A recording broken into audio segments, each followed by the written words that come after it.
Good evening, everyone. The regular meeting for the City Commission for Tuesday, July 22nd will come to order. Please join me in silencing your cell phones. Madam City Clerk, please call the roll. Commissioner Perrine. Here. Commissioner McGurk. Here. Commissioner Ashley. Here. Vice Mayor Martin. Here. Mayor Cleveland. Here. Thank you. Thank you very much, ma'am. And now, Police Department Chaplain Bill Kitchen will lead us in the invocation. Please rise and remain standing for the Pledge of Allegiance. Father God, I ask that the Holy Spirit will fill this room, and then it's all going to be okay, no, better than okay. So thank you, Father, for that. Thank you for the people who are up here and give their time. And thank you for the people who are back here, and they're obviously giving their time. I pray this as a Christian, but Father, for all of us, whoever we worship, and for those who don't have faith, we thank you. Amen. Amen. And now Isla McGurk, rising sophomore at New Smyrna Beach High School, a champion pole vaulter. She took first place at districts this year with a jump of over 9.6.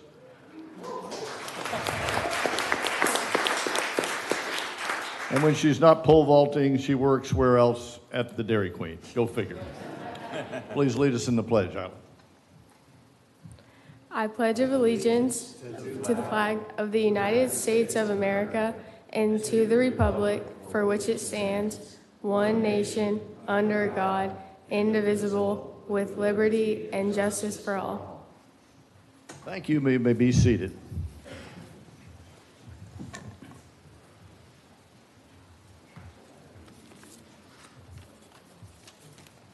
Mr. City Manager, are there any changes to the published agenda?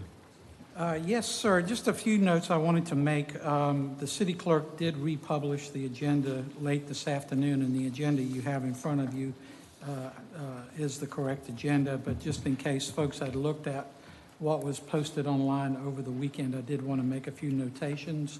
Item 7G was updated, and item 7J was added. That is a transfer of K-9 Norris to another law enforcement agency. Item 10E was moved to 9C, and 9C was moved to 9D. All of those items have been updated in the agenda you have in front of you. Thank you very much. I appreciate that, sir. Thank you very much. And now I have a special treat for everybody in the room and those of you that may be watching online. I'd like to introduce to the crowd tonight a lady who is the senior native born and raised New Smyrna resident. She'll be 105 years old on 1 November. Ladies and gentlemen, I want you to tell you a little bit about Juanita Moss. She's in the room tonight, and we're going to have her an opportunity to take a picture with the commission. She's here with her granddaughter, Sharice Levinson. She was born on November 1st of 1920, right here in New Smyrna, in a home on the backside of what is Ruthie's Cafe. She was born in that home by Dr. Robinson, and her twin sister came along for the ride. Soon after that, 1924, her father floated the three kids out in a wash tub during the hurricane on November 9th, 1924, back before they named hurricanes. There were 6 feet on Canal, 5 feet at the New Smyrna High School on Faulkner, and the rest of the town was flooded by a measure of feet. 100 years ago to the day that Hurricane Milton hit this city last year. Her siblings are Tom and her twin sister Winona and Jean. She married Henry Moss on September 9th, 1937. They were married for 65 years. She has 1 son, Robert Moss, 4 grandchildren, 7 great-grandchildren, and 1 great-great-grandchild. Her hobbies: she plays the piano, the pipe organ, and is a competitive ballroom dancer with her much younger 89-year-old coach and partner. She loves the ballroom dancing and playing bridge. Ms. Moss, if you don't mind coming to the podium, we'd like to take a picture with you and the commission. Ladies and gentlemen, Juanita Moss.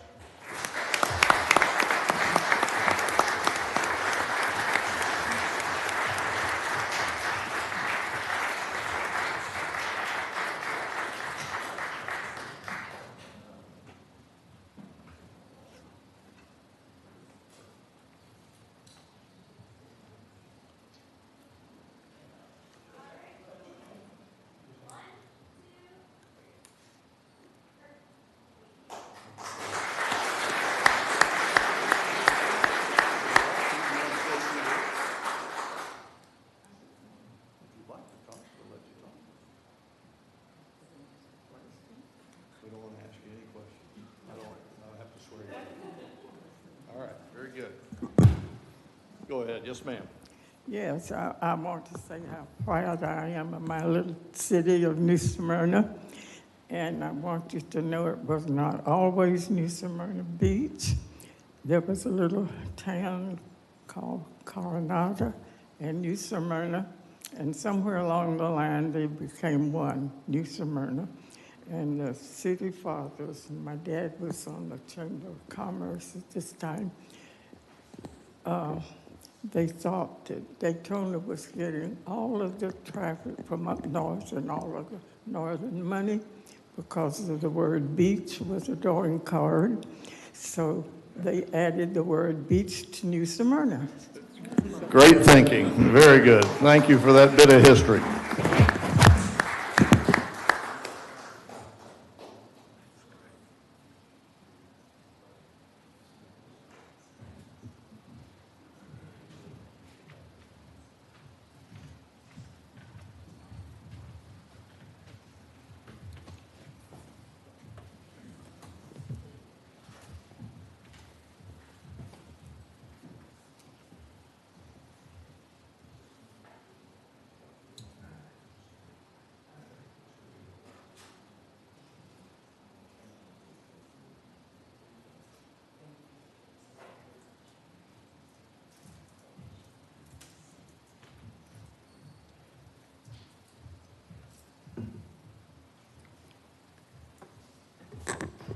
Truly a treat.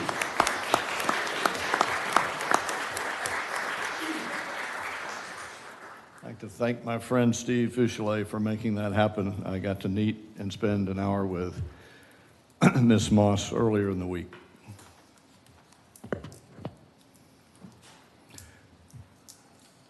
I'd like to recognize the Finance Committee, the Finance Department, with another award. Congratulations to the City of New Smyrna Beach Finance Department.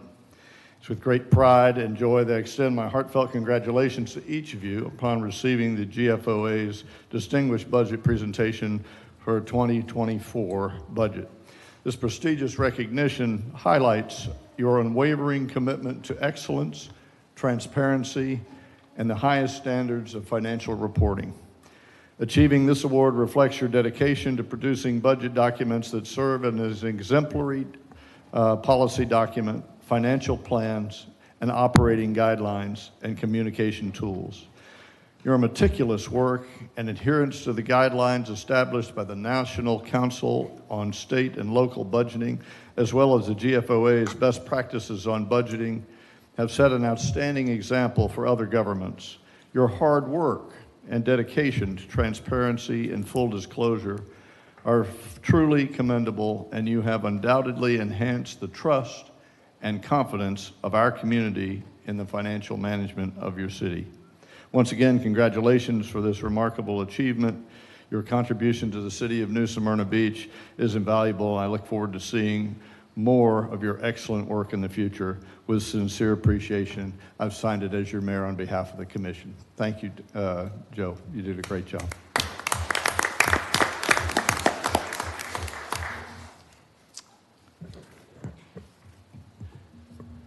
Mr. Manager, we're ready for your report, sir. Yes, sir. Thank you, Mr. Mayor. Just a few things I wanted to update everybody on.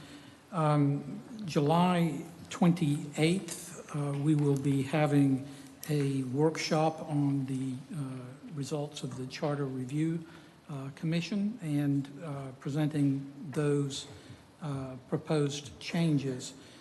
We will be providing some outreach information later this week.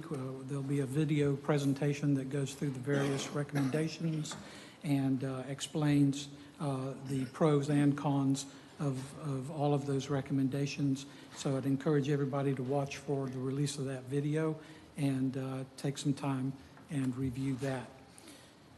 Following up on some of the public comments we received at the last meeting regarding the on-street parking on Sapphire Road, I did want to give you an update on that. The city is continuing to move forward with our plans to enhance the on-street parking in that area. If you'll recall, this is an area of parking that is, by all accounts, been long established. It is adjacent to about a 12-acre tract of property that the city acquired with a $3.2 million grant, and that property has been put in conservation in perpetuity. What we have discovered in our research is that as a part of that grant agreement, we are in fact required to provide on-street parking on the adjacent rights-of-way to this property. And so that just validates what we're planning to do, and we do plan to move ahead with that. We are trying to do that in as sensitive and responsible manner as possible. We do not intend to do any pervious surfaces associated with that parking, but we do intend to organize it and make it safe. Also, some of the residents had made comments about the sidewalk that is in that area, that it was causing drainage issues, and that it was an insufficient width to accommodate the pedestrian traffic going to the beach with all their beach-type paraphernalia. So I've asked the city engineer to look at that sidewalk, and he is in the process of designing a new sidewalk that will be better for drainage, and that will be a wider sidewalk to accommodate the pedestrian traffic in that area. As another update, I told you last time that I would be meeting with FDOT about transportation issues in New Smyrna Beach. I did do that. I met with the district supervisor and his staff. Had a very good, very positive meeting, and looking forward to cooperative planning program with the state and the county and the city to address our current and future transportation needs. So stay tuned as we progress in that area. Finally, I did want to update you on the deputy police chief. I noted in my notes that I had personally spent some time with the 3 finalist candidates. We had an excellent slate of candidates. Our staff, our HR staff, our police staff did a brilliant job with this process. Chief Kirk had a very, very difficult decision, and his life is now filled with very, very difficult decisions.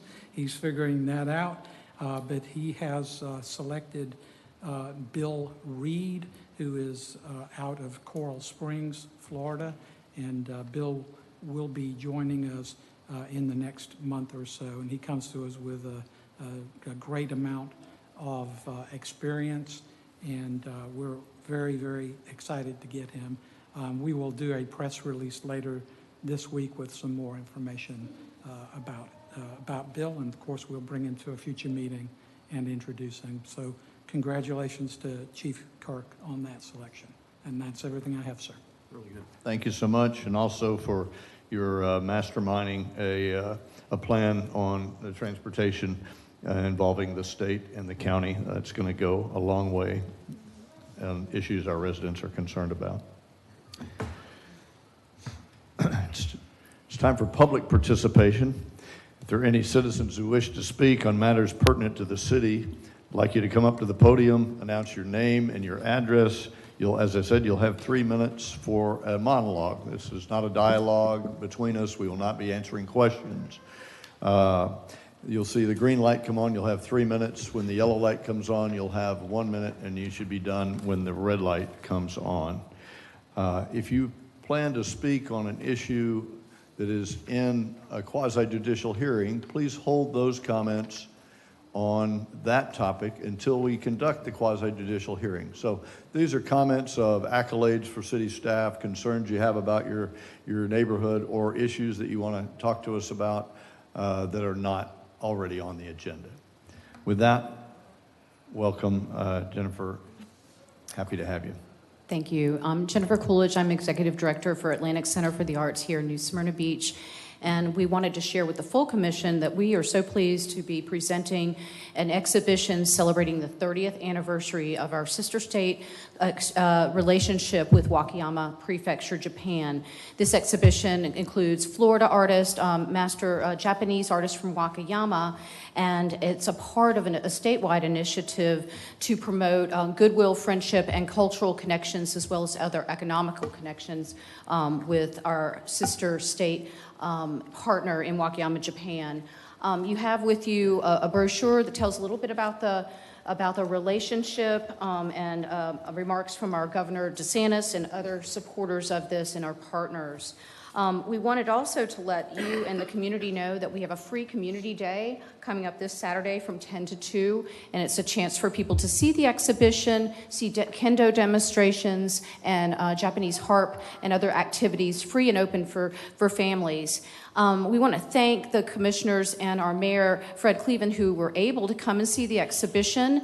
We entertained 2 Japanese students from Wakayama University with us for about 4 or 5 days, and they got to witness all kinds of aspects of the community, see other arts organizations. The whole community embraced them. So Mayor Cleveland thank you for being there and meeting them. It was so special. Lisa Martin was kind enough to visit with them, but also to issue a proclamation for the exhibition, which was so meaningful. And Jason McGurk was there to visit with them and also took them to Dairy Queen. he's an alum of the University of West Florida, and that's where these students are spending a year abroad and studying there.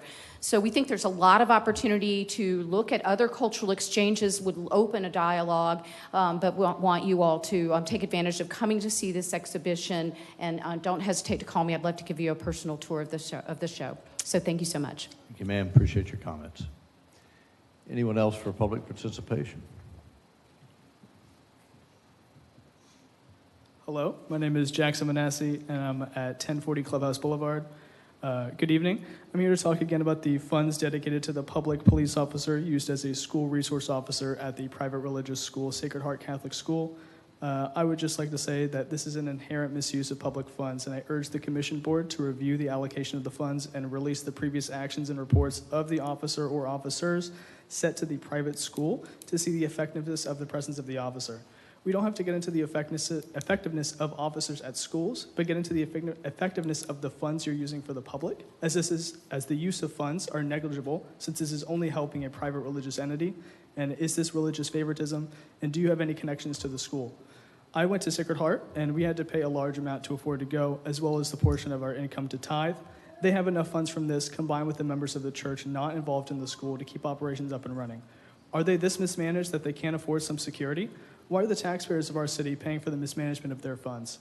I understand the church needing someone to help direct traffic on Sundays, as this affects major public roadways, but to have an officer year-round at the school where we pay 45% of their salary and is not available to the overall public is not a good use of our public funds.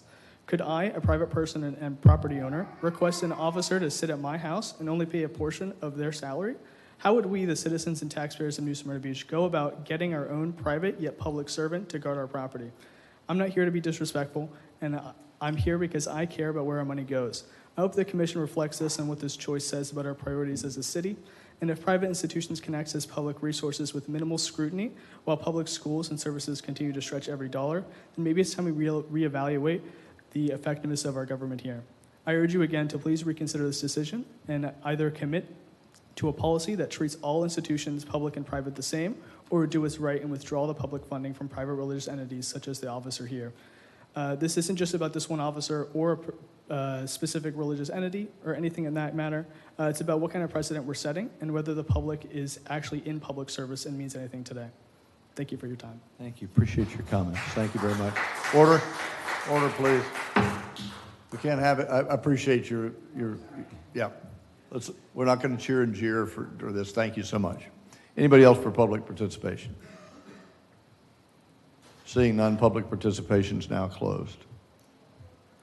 All right. We'll move on to the consent agenda. Is there any commissioner who would like to comment or question on any of the consent agenda items?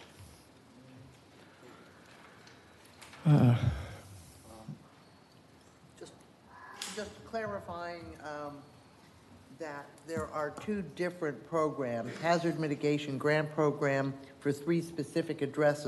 Which one? I'm sorry. Which item are you on? 7B, 7 Bravo, okay. and that 7D is a different grant program, and we're just doing the paperwork to get permission to put houses in that grant program. So, That's correct, yes, ma'am. yeah. Good. That's clarification. okay. Good. I have the same thing, Mr. Manager. By chance, have you found out how many in 7B? How many of those we've acquired over time? I did receive some information from the city engineer today. If you give me a few minutes, I'll dig it up. Just take but I can- at a subsequent meeting. If you just come Okay, back to yes, that. sir. I want the citizens to know how many pieces of property we're acquiring in the name of floodwater mitigation. And it's not a small amount of money. It's not a small amount of acreage. And so I think that's good to get in the public domain. Yes, sir. And similarly to what Commissioner Martin was talking about, would you give us a couple of seconds on 7D, where the county has purchased property and they're going to turn it over to the city, and in the name of preservation or stormwater remediation or both? Yes, sir. This is federal dollars that they have available. We have requested funds through Transform 386 to acquire some flood-prone properties, and this will set up our ability for them to acquire the property and then deed that property back to us should this grant application request be approved. Got it. Thank you, sir. Appreciate that. Comment on item 7E. It's a dock easement agreement. I think the street address is really 624 North Riverside Drive. The typo says 620. And then, Madam Attorney, we have these from time to time. Is there an alternate, more expeditious, less arduous path toward getting these approvals for what seem to be routine riparian rights with the owners? Yes, we could look at the regulations, not just for dock easement agreement, but some of these other items where it's very rote and routine, black and white criteria that staff could apply, and see which ones we could change in our code to have them administratively approved. Is that of interest to my colleagues? Without objection, I'd love the staff to study that and get back to us at the right time. Question on 7F, which is Washington Street. We're going to get the engineering inspection services there. Mr. Manager, what was the start date? I couldn't, have we got a start date for Washington Street that would? Well, we do not have a firm start date at this point. We're getting the project ready to go out to bid. So I'm told by our team that we should be out to bid in the September-October timeframe. And so, you'll have that project out to bid for 30, 45 days. Then we'll review those bids, get contracts, bring it to you, get approved. So it will probably be the first of the year before we're actually under construction. Got it, first of 26 before Yes, you get there. Okay, very good. And then the last is a commendation for Director Salazar. It's about the interlocal agreement between New Smyrna Beach and Volusia County Schools for use of our sports complex. Many of you know that the FAA owns that property, and our rent went up significantly there. We have similarly increased the usage fee to the county school system for use of the sports complex. So well done to Mr. Salazar. Are there any items you'd like to remove, Commission? Any items you'd like to remove off the consent agenda? Can I have a motion to approve? So moved.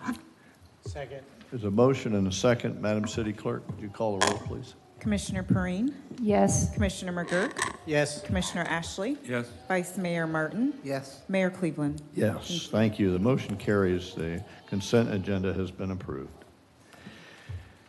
We're going to move on to Section 9, which is quasi-judicial hearings. Madam City Attorney, can you one more time please Number go 8. through We missed an item. Number 8. 8? Oh, I'm sorry, 8A. Sorry about that. 8A is a resolution 0825, which, if adopted, would amend the 2024-2025 budget. Director Jury, we're happy to have your report.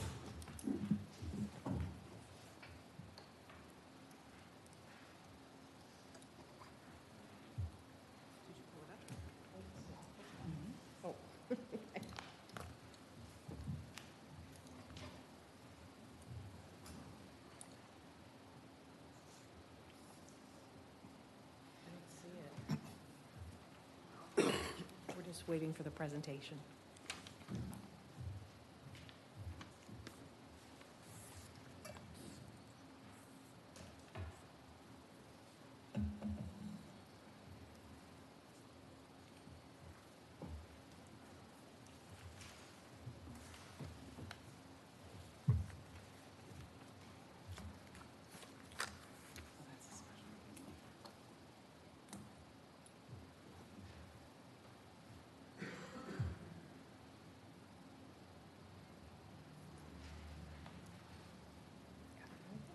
Thank you. That was stressful. Sorry. Yeah, so this is about the meeting we had prior, which is about the budget. And we want to make sure everybody knows what we did. Yes, well, this is a budget amendment that will amend the fiscal year 2025 budget. So we try to do these quarterly to capture any changes that need to be made. So this amendment reflects a total budget increase of $18.5 million, bringing the amended budget to just over $203 million for fiscal year 2025. These changes span multiple funds and include adjustments for carry-forward balances, interfund transfers, grant revenues, and reserve allocations.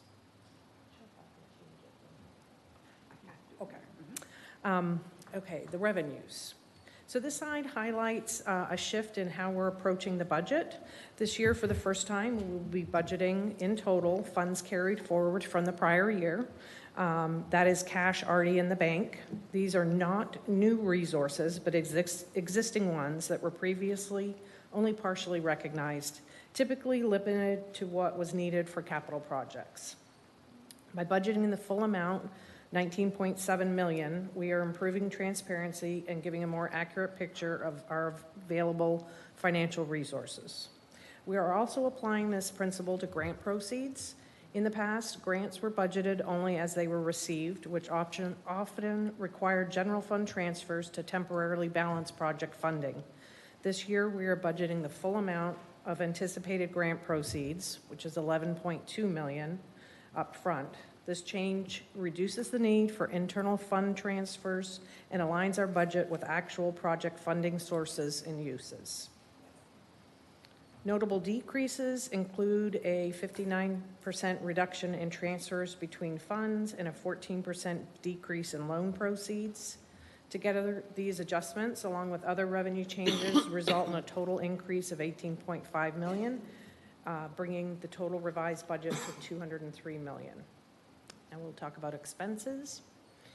This slide outlines, again, the net change of $18.5 million in expenses. The most significant adjustment is a $29.6 million increase in reserves. This, again, is a shift in philosophy, as reserves have not been budgeted in prior years. Additionally, the budget now includes $7.3 million in debt service, which will enable us to begin paying down the line of credit.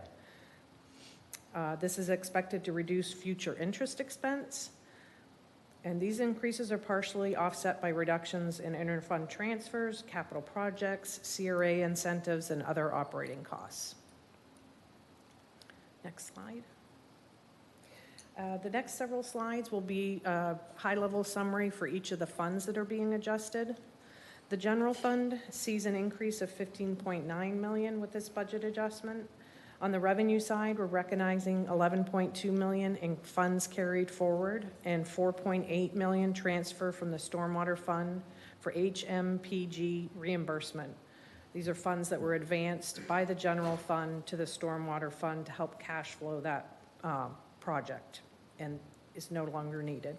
Expenses include $12.6 million to meet the reserve policy, $2.6 million for unassigned reserves for future capital needs, and $700,000 that's being moved into a reserve for fleet replacement that had been budgeted in the prior year. Next slide. Brandon Center fund will increase by $229,000, all from prior year carry forward funds. On the expense side, $120,000 is being allocated for air conditioning replacements, and $108,000 is being added to contingency reserves. The stormwater fund, this fund's budget will decrease by $580,000. Revenue reductions include $5.4 million in carry forward funds, which being offset by $3.7 million in grant revenue and $1.2 million from transfers, interest, and homeowner contributions for the HMPG projects. Expenses include a $4.9 million return to the general fund, a $10.6 million reduction in capital transfers, and increases of $1.8 million for dredging, $500,000 for pipelining, and $2.4 million in contingency reserves. The airport fund's budget will increase by $1.2 million, with $1.1 million from funds being carried forward from the prior year, and $103,000 from grants and interest. Expenses include $297,000 for upgrades, $555,000 to meet required reserve targets, and $304,000 being placed into contingency reserves. Police Impact Fee Fund, this fund's budget will increase by $258,000. Revenues include $75,000 in carry forward funds, $33,000 in interest, and $150,000 in anticipated impact fee collections. Expense budget will be increased, and those increases include $361,000 for police vehicles, a $212,000 reduction in capital transfers, and $109,000 being added to reserves. The Fire Impact Fee Fund will increase the budget by $242,000, with $194,000 in new impact fee collections and $48,000 in interest. Expenses include $87,000 for remodeling Fire Station 52, $1,000 for ambulance items, and $150,000 for contingencies. The Recreation Impact Fee Fund budget will increase by $530,000. Revenues include $488,000 in new impact fee collections and $42,000 in interest. Expenses include $614,000 transfer to the Capital Project Fund for Page Pickleball and $84,000 reduction in reserve contingencies. Transportation Impact Fee Fund will increase the budget by $1.6 million. Revenues include a $983,000 reimbursement from the Capital Project Fund, $500,000 in new impact fees, and $109,000 in interest expense. On the expense side, we've included $10,000 for an impact fee study, and $1.6 million will be put into reserves contingency. The Building and Inspection Fund, this fund will decrease by $985,000. Revenue reductions include a $1 million decrease in permit revenue and $376,000 in carry forward funds. This is being offset by $337,000 transfer from the general fund and $33,000 in interest income. Expenses include a reduction of $475,000, which was set aside in professional services for designing a new city building, a reduction of $122,000 in personnel, and $290,000 reduction in operations, and finally a $97,000 decrease in fiber optics. The tree fund, this is a new fund that we're establishing with a $120,000 transfer from the general fund. $102,000 will be added to contingency for future tree-related projects. The parking fund's budget will increase by $388,000. Revenues include an $818,000 transfer from capital projects, which is being offset by reductions of $293,000 in fees and $213,000 in carry forward, plus $77,000 in interest.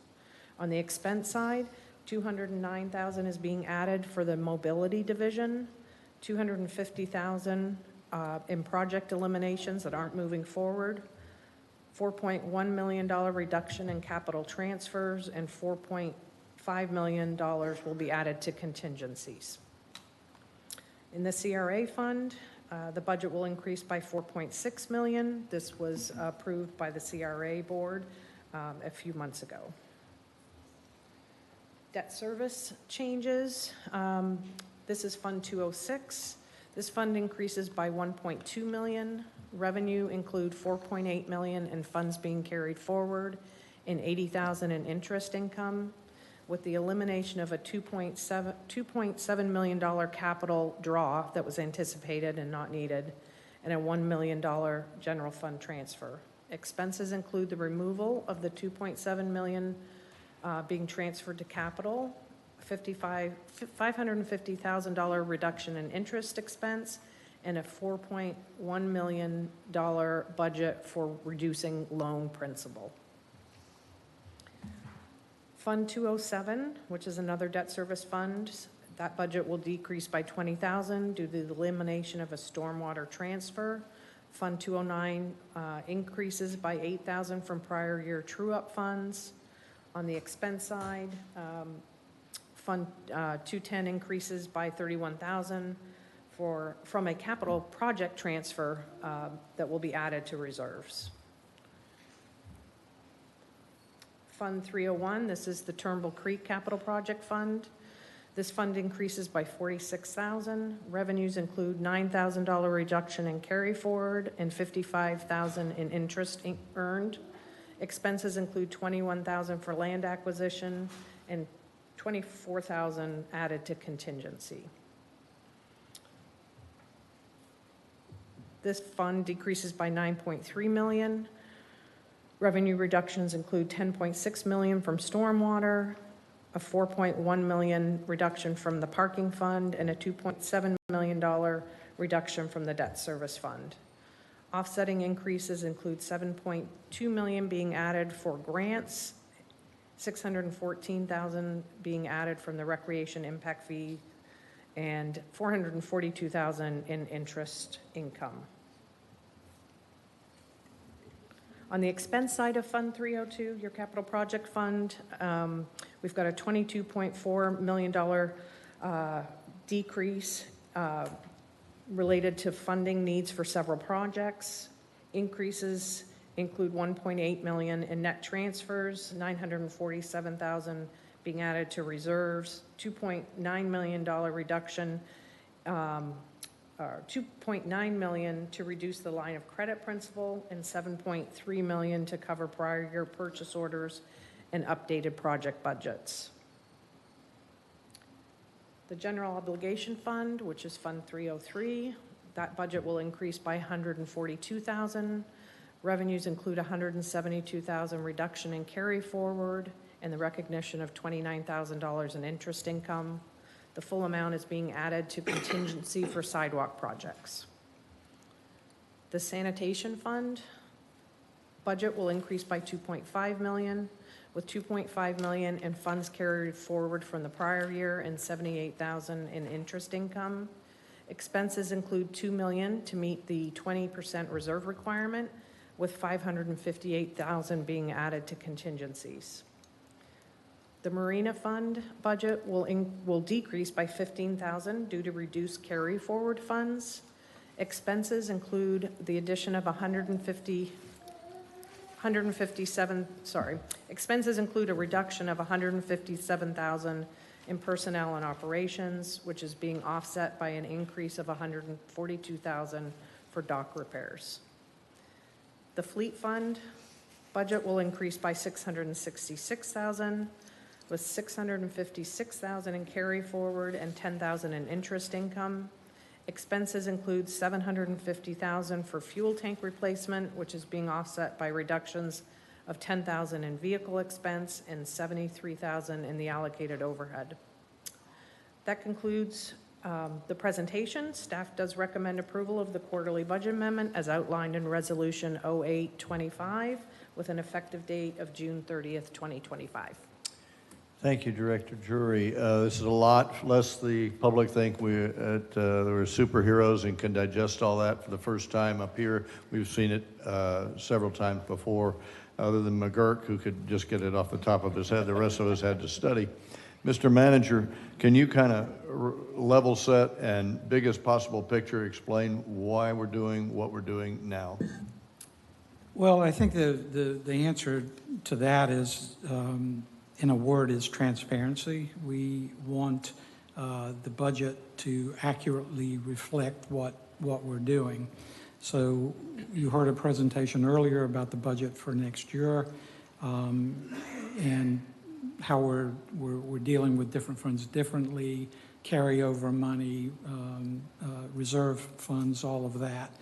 And so what Joe and her team are doing here, beginning really at the start of this fiscal year, we're making budget amendments to accurately reflect what we're actually doing and what we want to do going forward.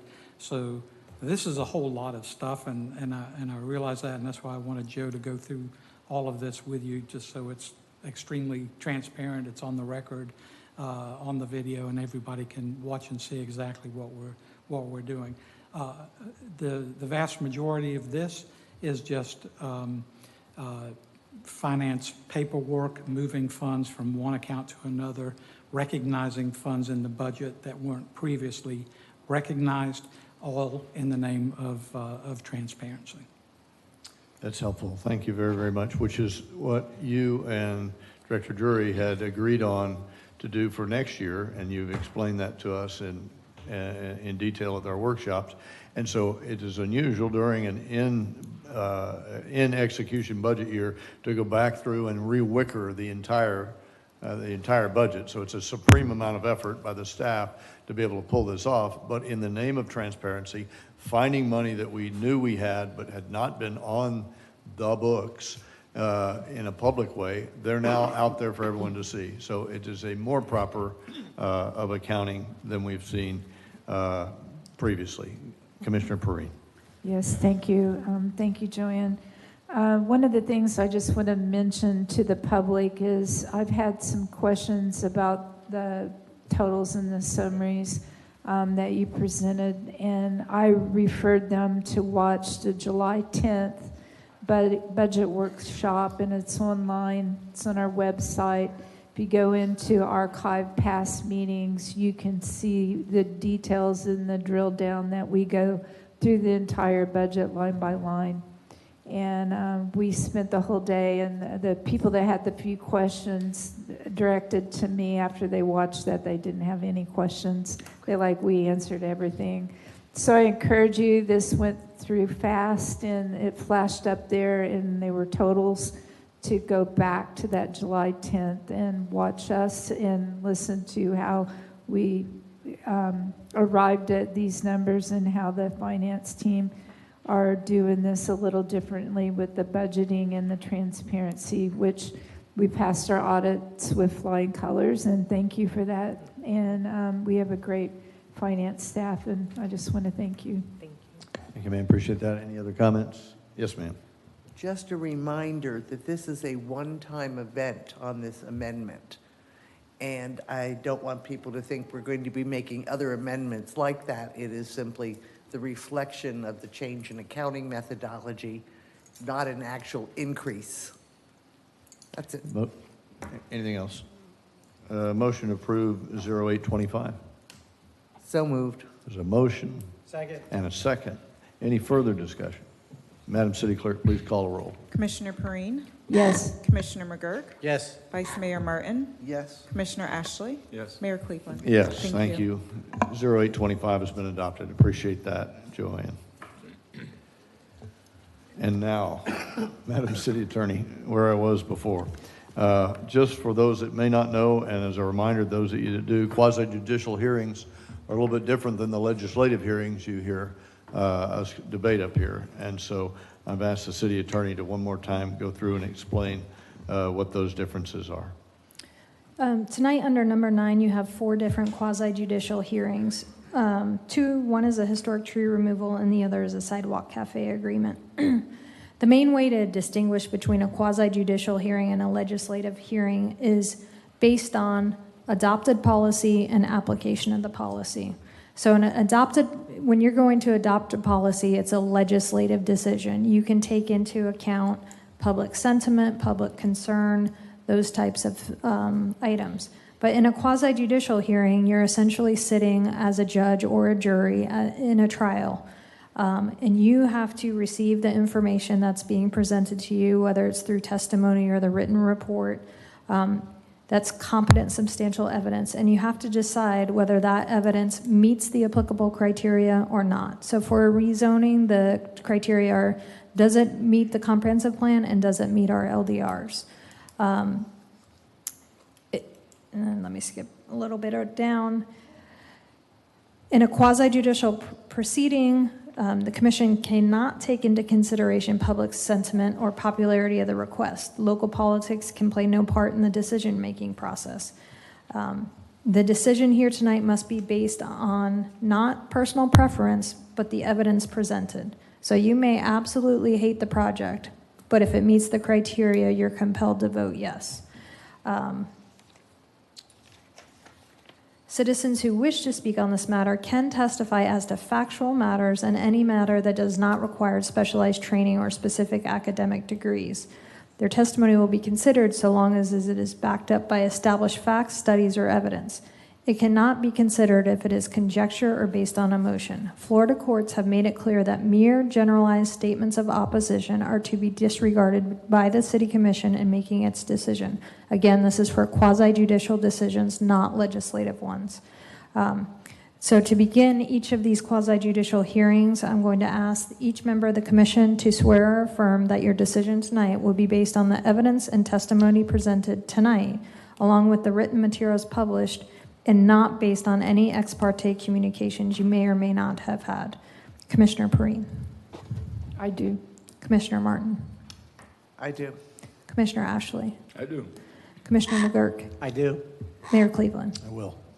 Okay, and with that, we can begin the quasi-judicial hearing. Very good. So we're going to go to 9A, which is a quasi-judicial hearing, which, if approved, would rezone approximately 3.25 acres of land from A3, transitional agriculture, to RA, which is rural agriculture, for a property located at 1016 Dillon Circle. Madam City Attorney, if you'll read the ordinance for the second time by title only, please. Ordinance number 2925, an ordinance of the City of New Smyrna Beach rezoning 3.3 plus or minus acres of property generally located on the southwest side of Dillon Circle, north of Bay Drive, addressed as 1016 Dillon Circle, from Volusia County A3A, Transitional Agriculture Airport Overlay, to City RAA, Rural Agriculture Estate Airport Overlay Zoning District, providing for conflicting ordinances, providing for severability, and providing an effective date. Thank you, ma'am. Appreciate that. The quasi-judicial hearing is now open. We'll first hear from the city senior planner, Mathan. I see you at the podium. We're ready for your report, sir. Yes, sir. So the property owners have requested a rezoning for a property that is located at 1016 Dillon Circle. The property is generally located on the southwest side of Dillon Circle, north of Bay Drive. The subject property currently is zoned to A3, which is Transitional Agriculture District. The property is surrounded by other large estate-sized properties, and the property was annexed into the city in 2020. And at that time, the property was zoned County A3, transitional agriculture. The previous property owner wished at that time to keep that compatible zoning, so the city did rezone that property to City A3 as part of an overall annexation application. So this slide shows a current zoning map and a proposed zoning map. The map on the left would be the existing zoning map, which shows the current zoning of A3. The map on the right would show the proposed zoning of RA. And as you can see on the map on the right, other properties that are in this neighborhood that have been annexed into the city are zoned to RA. This slide here shows the existing future land use, which is rural. This future land use is compatible with other neighboring properties, and this application is not going to change the future land use, so the future land use would remain the category of rural. So when the planning department receives an application for zoning, that department must review that application for consistency with the city's comprehensive plan and the land development regulations. So after reviewing the application against the city's comprehensive plan, the planning department would propose that the application would be consistent with the following. Element number 2, which is the future land use element for the category rural. Element 2, future land use category goal number 2, objective 1, which is the future land use map. And after reviewing the application, let's see here. Oh, and also future land use goal number 2, general land use pattern also. So after reviewing the application against the city's land development regulations, there are 2 zoning districts do have a few different regulations. The current A3 requires a 1 acre minimum lot size. The current A3 zoning requires a front and a rear building yard setback of 40 feet. The proposed RA zoning district requires a 2.5 acre lot size. And the proposed RA zoning requires a front and rear building setback of 45 feet. And the minimum lot width, the minimum house floor area, the minimum building height, and the total lot coverage would remain the same. So the planning department would also review if a change in zoning would affect adjacent or closely located neighboring properties, the neighborhood annex properties that are already zoned to RA, so this proposed zoning would be consistent with the neighborhood. Also, too, at its regular scheduled meeting on May the 5th, 2025, the Planning and Zoning Board voted 6-0 to give a positive recommendation to the City Commission to approve the requested change of zoning to RA, Rural Agriculture Estate, to be consistent with the neighborhood properties. The Planning Department, during its evaluation, also has determined that the zoning request would be consistent with the comprehensive plan and the land development regulations. So since the request to zoning would require larger parcels, in theory, it would decrease the overall density.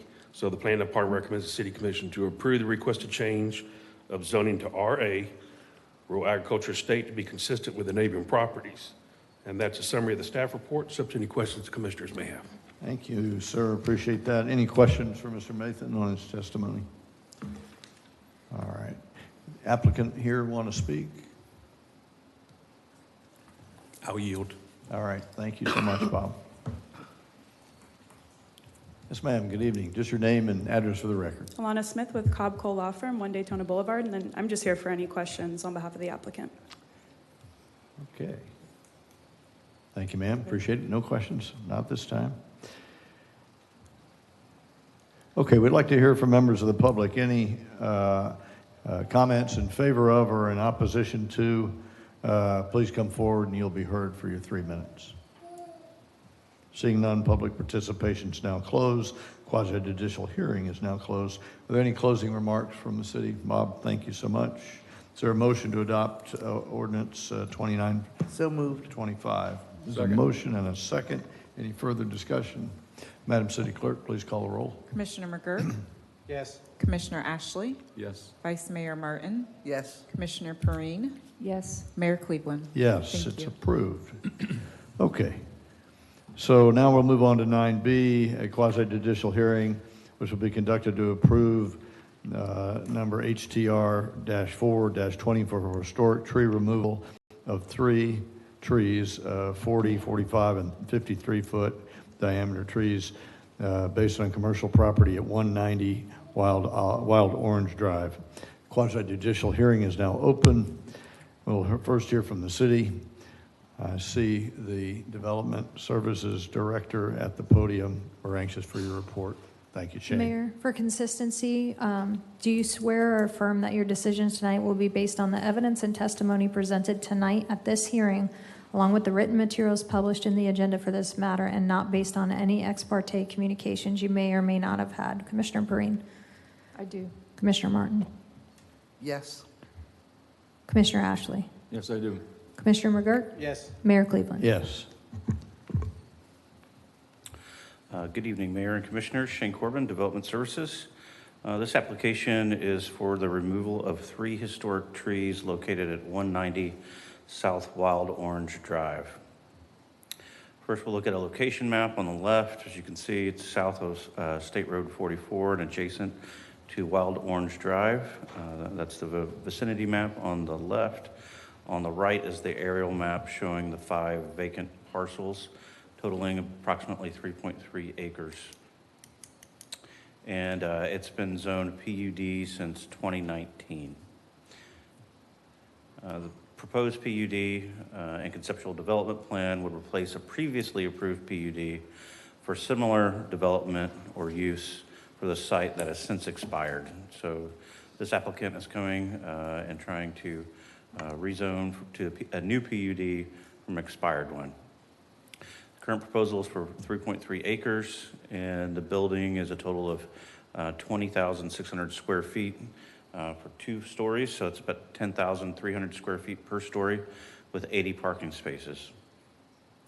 The applicant proposes to create a conservation easement on the south end of the property where there's wetlands and a drainage ditch to ensure that that area will never be developed, not only with this development, but in the future if any adjacent parcels are acquired and parcels are merged together. And the originally this came to you for consideration back in February, and it was tabled to give the applicant time to explore alternative designs for the site, to do a layout different with the building to see if it was possible to save the trees, and we'll talk about that shortly. So here we have just a synopsis of the trees in question. There are 9 historic trees on the site. If you can see that, the ones in green are the ones that are to be preserved, and the ones in red are the ones that are proposed to be removed. Number 4 is the first one. It's a live oak. It's 44.5 inches. Has been determined to be healthy and vigorous by an arborist. Tree number 8, American elm, 40 inches, also deemed to be healthy and vigorous by an arborist. Tree number 9, another live oak, 52.5 inches, also healthy and vigorous. Unfortunately, with this site, as we'll see, this is in the COZ, the corridor overlay zone, so that has a 75-foot basically setback from 44. That's unique to many commercial sites. Most sites don't have that. So 25 feet of that, just right off the bat, which most commercial sites would have to deal with, is just for utilities. So that's right up adjacent to 44. But then on top of that, there's another 50 feet that we have put in place because we want State Road 44 to look beautiful and for the buildings to be screened from the road. We don't want to have a bunch of strip malls up and down 44. So while that has good aesthetic properties, it does put a constraint on the properties along 44. It's unusual. In addition to that, and we'll talk about the open space. There's a 50% open space requirement. That's also unusual for commercial properties. But in this property in particular, also if you look to the south, you can see where they propose to put in their stormwater pond. There's wet areas with a drainage creek, and they've stayed away from that. So in addition to that, that also constricts the site. So it pushes everything towards the center of the site. And unfortunately, these 3 trees that are proposed to be removed are right in the center of the site. So it's very difficult to design around the trees on this site and not remove any of them. Getting into the open space, the minimum open space requirement in the PUD is 40. They're proposing, I'm sorry, that number is incorrect. The minimum open space for the PUD is 50, and they're proposing 64%. So they're actually proposing 14% more open space than they are required. On top of having the site constrained, they propose that. The maximum building coverage is 15%. They're only proposing 7%. So it's an 8% difference. The maximum impervious surface allowed in the PUD would be 50%, and they're only proposing 36%. So that's a 14% difference. So they're not building the site out to its maximum potential, and they are trying to save some trees. This slide shows where they did exercises to try to see if they could move the building around, to see if they could get it away from the trees and away from the other constraints that we discussed. Keep in mind the 75 feet along State Road 44. They've stayed out of that and of the wetlands and the drainage area in the rear. So they've got a constrained building envelope. Within that building envelope, there's very little opportunity to move the building around and avoid the trees. Alternative one actually would cut off the ingress and egress onto State Road 44 and would force all the traffic onto Wild Orange. The other alternative two would impact at least 3 trees, so you're not really gaining anything by doing that. And so the applicant feels that the site that's been proposed is the best for their proposed use. This is just a concept plan for landscaping. This has not been completely fleshed out. That will happen at the site plan stage, which would be next. We'll talk about that shortly. But they wanted to illustrate that they could indeed meet the landscape requirements of the buffer zone on 44, as well as their tree mitigation. Here's a close-up of the trees that are to be removed. I've already gone over those once, but number 4 is a 45-inch live oak. The mitigation that will be required for that would be 32 2.5-inch trees. Number 8 is an American elm, 40-inch. Mitigation required for that would be 26 2.5-inch trees. And number 9 would be a 53-inch live oak, and 45 2.5-inch trees would be required to be planted for mitigation on that. So all in total, just on that mitigation, we're talking about 103 trees that would be required. Once we get into the details of the site plan, they can propose larger trees, and so the numbers of trees might go down if they do larger inches for mitigation, but just as a baseline, what we're looking at here is 103 2.5-inch trees, and they've agreed to doing that. So in the code, the applicant has to meet one of 4 criteria for it to be approved to remove a historic tree. Staff is recommending approval based on number 4. Other extraordinary circumstance or hardship where the applicant has demonstrated that there are no other feasible options to preserve the tree. And to go back through some of these, the trees impacted are within the building envelope and will make any site development difficult, if not impossible, to completely avoid. We believe that's true. Alternative sites have been explored for the building placement, will not eliminate impacts to other trees and block site ingress or egress. They're only proposing 14% more open space than is required. They're proposing 14 less impervious surface than is allowed. And they're proposing 8% less building coverage than is allowed. And 6 of the 9 historic trees on site are proposed to be preserved, with over 100 trees planted for their mitigation. So for those reasons, staff is going with number 4 and recommends approval. And that is the end of my presentation. Try to answer any comments, and I've got other support staff that's worked on this along the way if I can't answer them. Okay, thank you very much, Director Corbin. Question from my colleagues? Yeah, Commissioner Martin. At the last meeting, we discussed potentially applying for a variance to reduce parking. As we know, we have oceans of concrete along 44 that has nobody parking in them. So has that been considered as an option?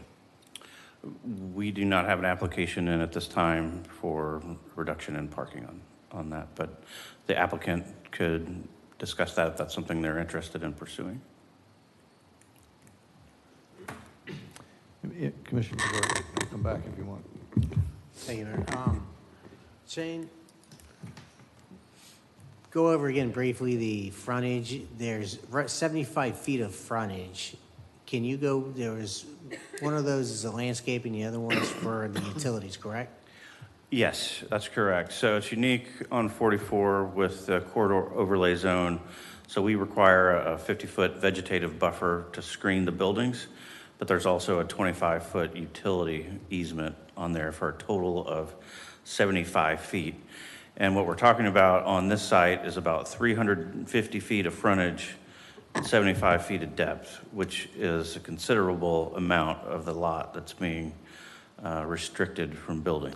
So historically, a big part of that 50-foot buffer that we wanted to require on State Road 44, the thought in mind of that was to maintain the natural vegetation landscape buffer. Hilton Head was often used as an example. There's no natural vegetative buffer on this property. It was formerly a residence, I believe, a long time ago. But that does not exist on that property. It's not heavily vegetated. Right. So there's not a large naturally vegetative area that usually or historically would get clear cut.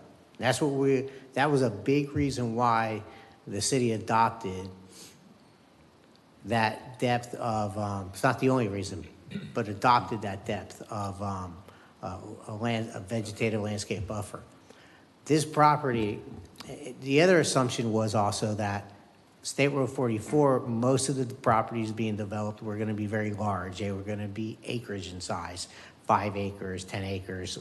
It's about the only place the city had large parcels left on arterial commercial areas. So within the PUD, my question is, has anybody looked at encroaching into part of that 50-foot landscape buffer so that these historic trees can be saved, picking up parking there and taking them away where they would impact the trees? Because the primary goal is not being met within that 50-foot front yard setback, which is to maintain a natural landscape buffer. What the property does have is very large, very beautiful live oaks.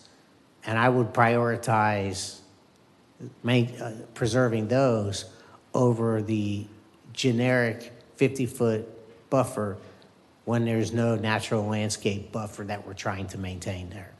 So, I mean, I look at it, I'm not an expert in site plans. It would may be difficult to get extra spots with that current design, but was that considered?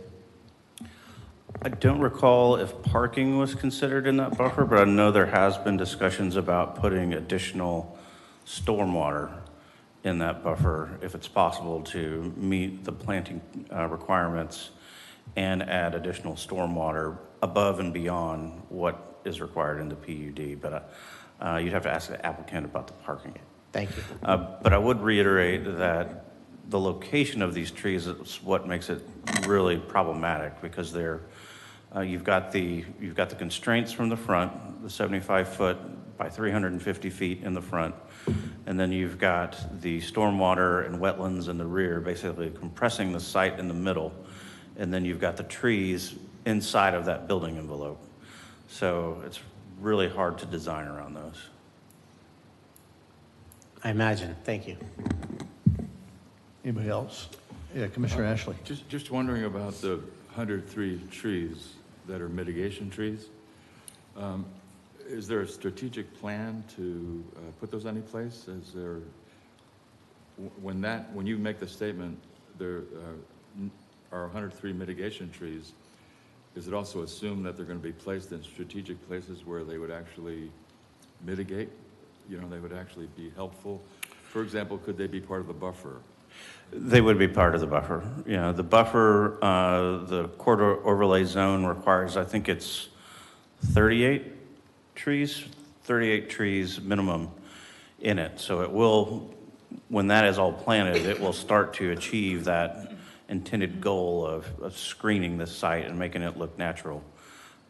So a minimum of 38, but you still have to find a place to put the rest of the trees.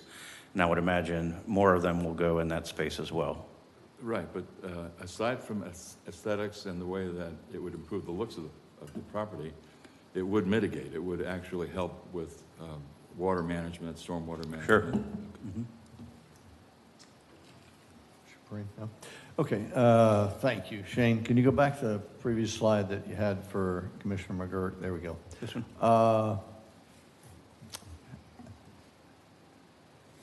So I like the idea of if we're trying to protect the vegetative buffer that existed between 44 and the proposal, that would be great, but there is none, and so it's kind of artificial. That we haven't gone and looked at that is perplexing a little bit to me. And the building, as I see here, doesn't seem to go over those trees. That the fancy entranceway does, but not the building. So the essential building could stay there, that fancy entranceway, versus the trees. And I know there's a parking, somebody's got to be able to arrange a parking plan different than this one to save those trees. Can you have the slide with have the alternative where you're going to move the building a couple places? And who is the building size always been? How large is the building? How many square feet? Each story is about 10,300 square feet, and that is Each story. What's the total then? About 2,600 square feet. 2,600 square feet. How many employees in the building? I don't have an answer for that. Okay. I apologize. All right. Be interesting to know. So if you moved, let's look, alternative number 2, if that was slid to the, whatever that direction is, whether it's south or west, why wasn't that considered? Sliding alternative 2, impact three trees, move it down the page where there's no You'd green. be impacting the same trees that entrance is. You'd be impacting, let's see. Oh, those trees are right there. Yeah. Those trees are right there. So they attempted to squeeze it up here in the corner to see what that would do, and it would impact these 3 trees. This one would impact the ingress, egress, forcing all, if you only had one entrance, which isn't ideal, would force all the traffic in and out. Are 2 egresses and ingresses required? I don't believe they're required, but it's ideal. Is that a county road or a city road? 44 is on state, Orange, and I got that Wild right. Orange is county. Wild Orange County. How wide is the Wild Orange Road? Off the top of my head, I don't know. I would assume. It's a narrow road, if I remember right, very narrow road, right? So you go back if you don't mind. Where'd it go? There you go. That's it. Why don't you put the building over there? We could discuss it with the applicant. All right. And I don't want to do your work for you. We want to, you know we love saving trees, so sure. You can either do it in front of the world with us torturing you, or you can do it in private while you guys think up great things. But if you don't need 2 entrances and exits, you can save those trees. You can still get the same size building that he wants to build. And when you say 2 egresses are optimum, and then Commissioner Martin keeps beating on it and says, hey, you've got 80 parking places in there. Can't we make do we need 80 parking places? So anyway, I just don't see, I don't know that all the all options have been exhausted. And I wanted to ask you if you guys had considered it. It doesn't sound like you have. Did you come up with any, or these are all theirs? These are their ideas? These are the applicants. Applicants. You guys did not have any of your own? Well, we just talked to them about, have you tried this, have you tried that? And they gave us some layouts and showed us this is what would happen if we do that. All right. I appreciate it. I thank you. Any other questions or comments? Thank you for your presentation. I appreciate that.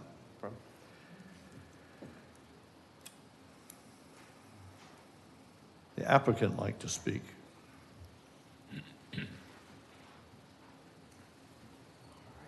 Joey, just your name and address for the record, please, sir. Joey Posey, 420 South Nova. And Mr. Mayor, if it's all right, the presentation I prepared talks both about the rezoning and the historic tree removal, since they're interrelated. And for the interest of time and to make sure that we touch on all the topics, I just wanted to leave to have that discussion together while we're talking this through.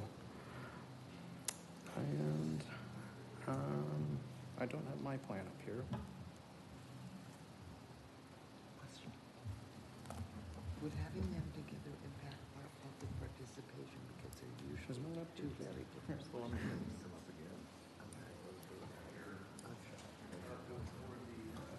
PUD, you want this one? So I've no objection to you guys talking about the same things, but we're going to go through this as two separate items. Understood. Like talk about the trees and what it is you're going to do, and then the next one will be all the other stuff that the other ordinance would approve. Okay. Of course. All right. And I appreciate all of the work, Shane, and touched on a lot of the topics that I'm not going to try to belabor the point. This isn't a regular shaped site, and as he had pointed out, this is a zoning that has PUD zoning. I think I had heard 2019, but it's actually 2009. This has been PUD zoned. So it's been quite a while that it's had that PUD entitlement and actual entitlements that are been negotiated out, and a contract with the city has proceeded forward, and a site plan was actually approved for this site once upon a time too. It's also in the State Road 44 overlay. It's also in the COZ zone, so it has additional height and requirements that constrain the use and the viability of development on the site. And as pointed out, when you're talking about what's possible on this site, there's substantial entitlements when you're talking about business activities that are high commercial, high traffic, high impact, and 18 units per, as just a base density that's entitled in that future land use category. And it allows highway commercial uses as entitled by right, and the previous PDA actually reflected that. There was many uses that beyond just the buildings that were proposed in terms of hotels and other office-related uses. To touch on, I think maybe some of the holistic picture, I think Commissioner McGurk had mentioned. This is my best attempt at trying to give a sense of the COZ area, and it's that dotted blue line.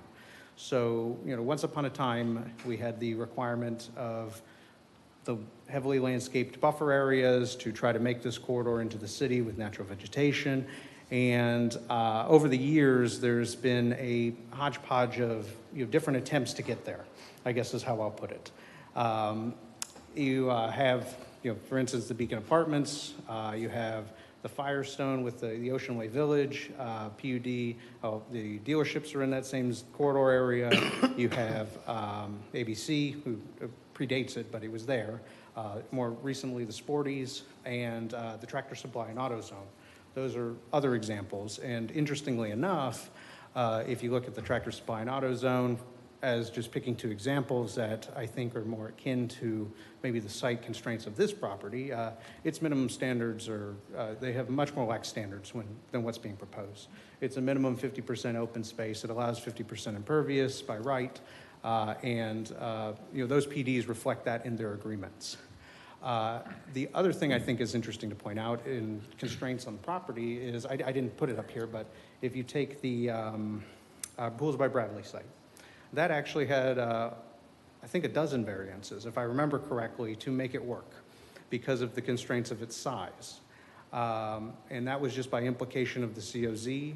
It's kind of stuffing it into its small parcel. And in taking this site in its isolation parcels, if you take the 3 parcels that front the site, none of them could be developed. Those are impossible to develop. If somebody came today and purchased those parcels independent of the holistic track and said, I want to put something there. As I mentioned, the property is currently zoned, city PUD. Those classifications interestingly, in your code are a little different than most places, is that your PD actually outlines minimum standards. It has, uses that are allowed by right. It has minimum LDC requirements that are allowed by right, and they're very much more intense than what's being proposed. Then the new requirement exceeds that, as Shane had pointed out. Looking at the original Coronado Office Park PUD, you have, like I mentioned, hotels. You have two buildings that for a total of 24,000 square feet, which were allowed to move forward as a site plan approved for this piece of property. It has a 47% impervious coverage, and it showed a 96 parking spaces.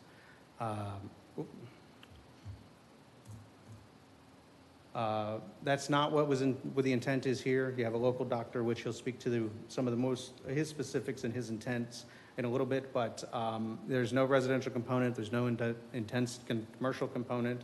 It's, from a use perspective, it's limited to Monday through Friday, 5 to 5 o'clock. It's not peak hour. It's intended to be a major benefit for the community, and trying to do it in a way which doesn't, that it's being responsible with the entitlements that are on the property. It's not intended to max it out. It's intended to try to get to a place where we're being respectful and responsible, and at the same time trying to do a public good, which, again, the doctor will speak to more specifically. Shane had pointed out the 45-foot with utility easement. The new plan only proposes access monument signage improvements in the buffer area. The old plan actually had more improvements proposed in the buffer area, and that's probably likely due to its predating the COZ requirements. But it doesn't change that at some point by right it was allowed to do that. This is just a quick highlight of those differences. The 64% open space, as Shane had pointed out, the difference in the building plans, the more impervious coverage, which, again, stormwater is the big concern, and making sure that we're being responsible for folks in the area, that the lower we can get that number, the better. And that's partly why the parking reflects what it does. That is the minimum possible parking in that category. It's 80 parking spots. It's 16 parking stalls less, and it's also proposed to be smaller than your typical parking standard. So we're trying to do more with less. We're trying to make parking stalls that accomplish what the doctor and the patients need to get in and out of the facility safely, but at the same time not design it in a way that maximizes those entitlements, or at least is try to make use of the entitlements that are allowed on this property.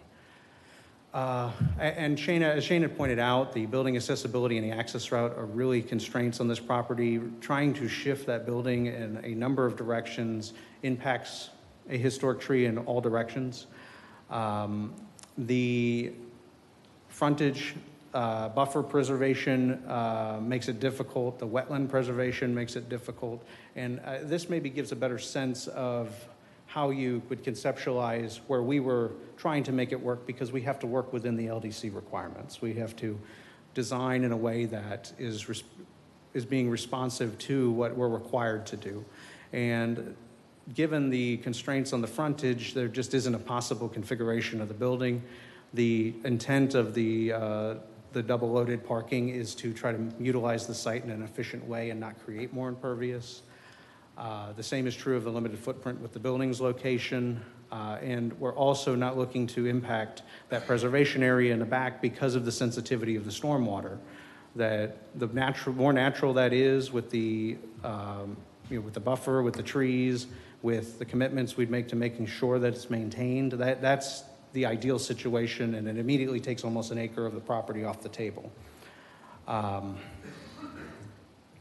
The proposal from a stormwater perspective, and I'm going to let our engineer speak to this since I don't want to pretend I know stormwater better than him.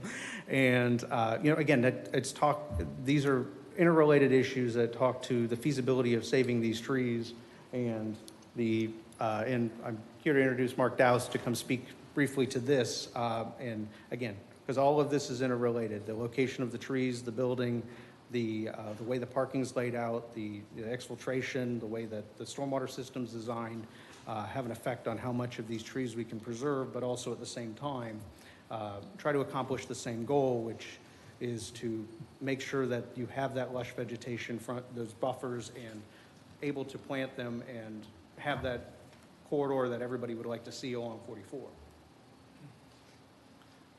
Thank you, Joey. For the record, my name is Mark Doust. Our offices are located at 536 North Halifax, and I haven't had the pleasure to be before all of you before, so I'd like to tell you just a little bit more about myself. I'm a local resident of Volusia County. This is my home. I consider the county my backyard, and I treat everything that we do in this county like it's in my backyard. I've been a practicing engineer for 44 years, and I just want to tell you that we take everything very seriously when we design something. I want to answer your question, Mayor Cleveland, about the trees. Before we presented our first site plan, we probably went through 20 to 25 different layouts. I mean, we turned this site every possible way you could think of. And when you're saving a tree, it's not just having it clear the pavement. We have to make sure that the root zone is not impacted by the utilities, the stormwater parts. So there's a lot of other things that go into which tree we choose to save. And when we save a tree, especially a large tree, we want to make sure it's saved. I mean, you've seen where you go to a parking lot and you see the ring around the tree, and it looks good, and the tree looks good, but after time, it doesn't look so good. Even when we place gravel and aeration zones and all these things underneath, we know the best thing that we can do is provide unobstructed area. So when we look at the trees, we do try and focus on perimeter trees. We focus on trees that are visible to the public right-of-ways. We think we get more value out of trees. We wish we could save every tree, but it's just not possible all the time. But I will tell you that that layout that you see there is the best we could come up with. And did we consider going into the zone in the front? Yes. Yes, we did. Because we know that when we are in the realm of a PUD, we can ask for things. If we explain to the city that, hey, if you let us go into this zone, we can do better. We could do a better project. And many times when we're able to present that, we're able to put that into the PUD. So we're not timid about asking if we think we can do a better design. And that's our goal, to try and do the best design we can possibly do on this site. I wanted to talk briefly about stormwater. There's been a lot of discussion about stormwater on this site.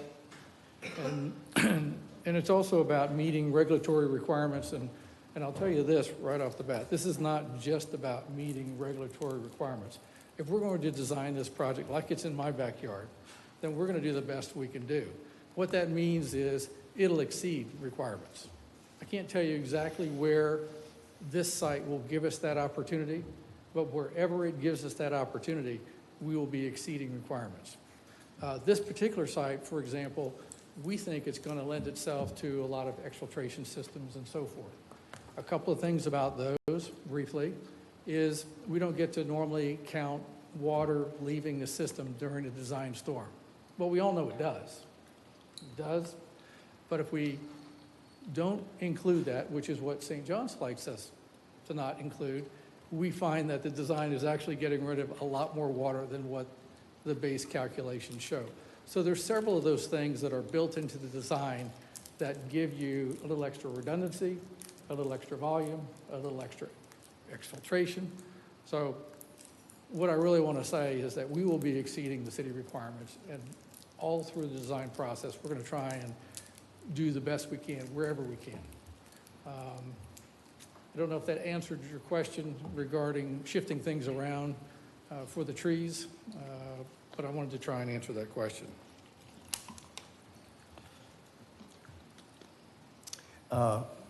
Thank you. I appreciate that.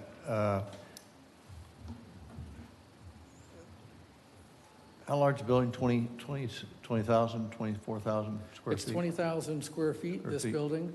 The previous one was 24. Right. And that's prescribed by the medical folks, that they wanted the building that big. Well, it actually started out bigger. Got it. And there's a pushing and shoving. There's an architectural process that we go through to squeeze efficiency out of the building. And just as Joey mentioned, the site, if you'll notice, the site is kind of like, looks like a long parking lot. It's double-loaded parking the whole way. When we double-load an aisleway like that, that is the most efficient parking we can get for the amount of asphalt that we place. So that's why we're driven to that kind of a design. The drop-off area, we can't have a drop-off area that's within the two-way aisleway. We're not allowed to do that. It has to be free-flowing. If we tried to take that and save a tree right there, it would be the ring around the pavement, the pavement ring around the tree situation. You may see that I miss it with the pavement, but long-term, I really haven't taken care of that tree. So if we're going to save a tree, we're trying to, give it enough area. There was a remark that was made regarding the two entrances, and that also gets back to site efficiency. So if I don't do two entrances, or at least two accesses, I have to do a full turnaround in the back for fire, police, and so forth. They prefer two accesses, but they will accept a turnaround. Those turnarounds are typically 86 feet in diameter, and so by the time you try and put that in there, I can get a lot more done with just the exiting driveway. It's preferred by fire safety. It requires less asphalt and allows us to save more of the natural site. So that's the reason the design went to the second access. We do have our major access, I call it the major access on 44, and that's what we're going to encourage our customers to use. I wanted to mention one other point. I know we're getting into a little off the slide, but and it's really with traffic. This building is smaller than the other one. I think the traffic it's like a 19% reduction in traffic, but it really doesn't tell the whole story, because when you're thinking traffic, you have to consider where are the people coming from and where are they going. Right now, the doctor's practice is on Beachside. So if you are on the mainland side, which is where the vast majority of his patients are, they have to navigate all the way to the beach side to get to his office. So one of the reasons for selecting this site is to try and place it, we use the word centroid, we try and place it in the centroid of the customer base that the doctor has. And what that does is what it means is, even though you have 19% less trips, those trips are shorter trips and they're less impactful if the office is placed right. So that's one of the main reasons this office is placed here rather than on Beachside where his current practice is. And I think that's important because every time we do a project on 44, we are always trying to look at the traffic impacts. What can we do to minimize those traffic impacts? Are we near the centroid of the demand for that facility? And all those kind of play into why it's there. So the numbers, when we say 19% less traffic, doesn't do it justice. The impact on traffic is actually far less because it's been placed at the centroid of the demand. That's helpful. Did you participate in the build-out on the design of the build-out on the inside of the building? Well, yes. We use an architect, Brian Fredley, with BPF Design, and we use him because we typically start with tracing paper in the office, and it's a team. So when he's working on the architecture, I'm working on the site, and it's a very collaborative, free-flowing method. And this layout actually came from our early collaboration after checking a number of things. I know I've been seeing Matthew come before you, and he's been doing a terrific job. But in our office, we have 4 engineers. We all collaborate. We're all very much involved. I know, all about this, although I haven't been presenting before you on this. How many of the 25,000 square feet are set up for leasing versus the medical practice that they have today? This is primarily his practice. No lease space in the building? I don't believe they have any lease space. None? So a lot of times what they'll do is they'll try and have a collaborative practitioner that works with them. So if I have a service, for example, before we brought surveying under our own roof, we needed to have surveying, and we would have surveying with us. And sometimes it'd be a different arrangement for that, but is it all? I just spoke to the doctor, and most of the building is his existing practice, but some of the upper floor, it would be leased out, but only to other doctors that are trying to grow into the practice. Yeah.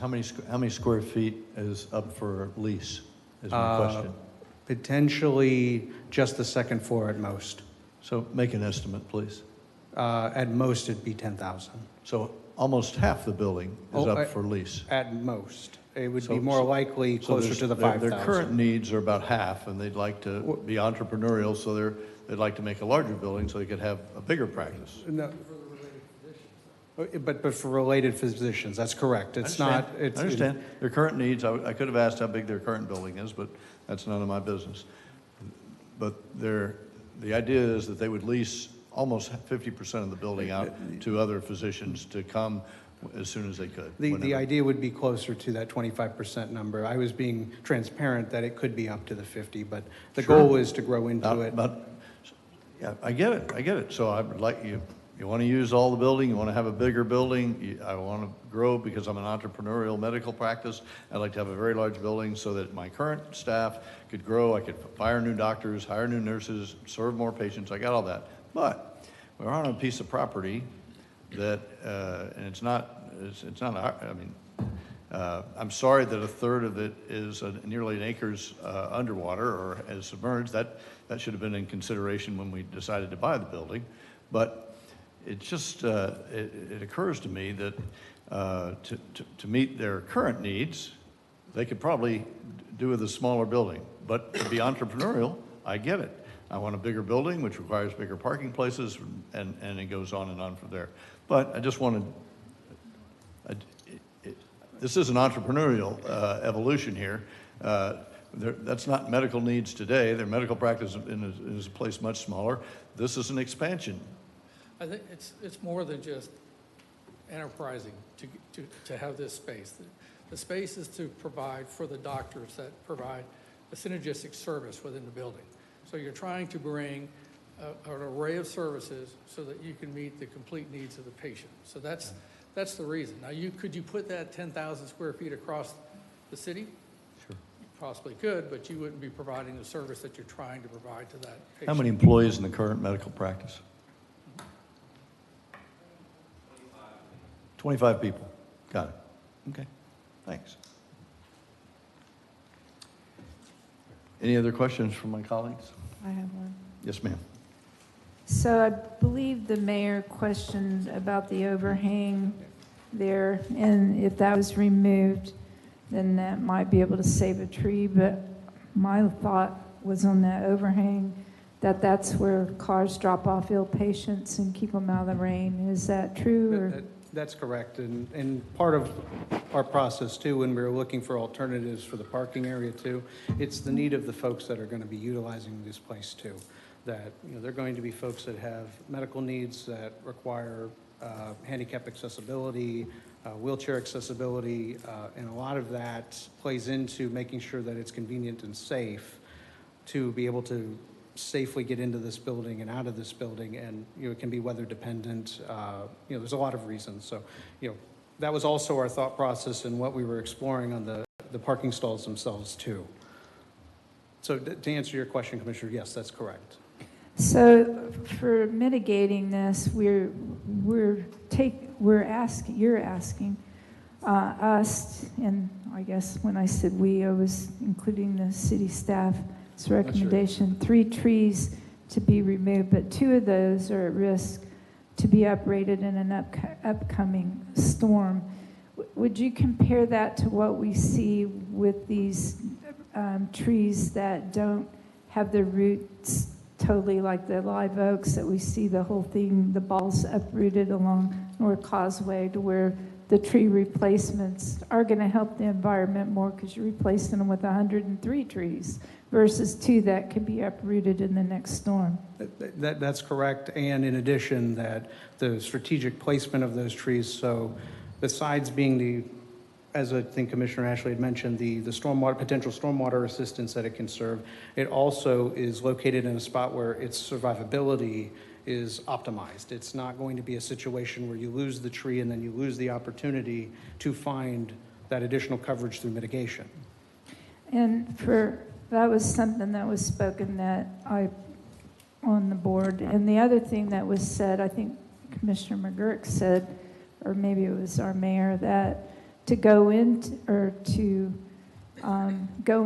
the setback from 44, but I wouldn't be in favor of that. I like that aesthetic without having, my biggest complaint is seeing clear cut.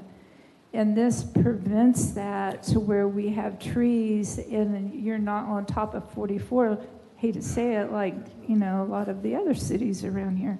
So we do take a lot of protection here. You were at 24,000, we're going down to 20,000. You were at 96 spaces, down to 80. I feel like sometimes we do this and say these things up here because you guys come here and it's like, well, you did this, this, and this, but it's not enough. Go back and do more. You know, it's just obvious to me that, you know, no matter what we ask you guys to do and staff to do, it sounds like we're making you jump through hoops, and I don't like it. Appreciate that. Thank you very much. Commissioner Martin.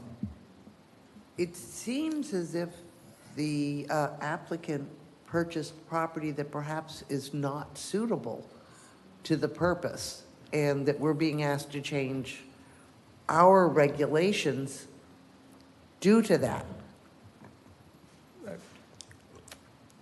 Just to make sure that the Commissioner, there is more presentation to work through, but I will be responding to this question. Would you like to we thought you were done. No, I'm sorry. Okay. I figured, that's why. Finish your presentation, and we'll be happy to wait And until you're Commissioner done. Martin's comment will be, there's part of this story that's still to be told. That Are we, it feels like we're conflating site plan, the PUD MDA agreement, and the trees, while they're three very different issues. And I think at this point, I do want to point out that this is the zoning stage, that this is the stage where we're setting the ground rules for what we expect for this site. And as Mark, I'm sure, can also attest to, many times when you're talking about these sites, as you move through permitting, there's going to be gives and takes and shakes that cause the site impacts to change in a way that you can't go bigger. You have to go smaller.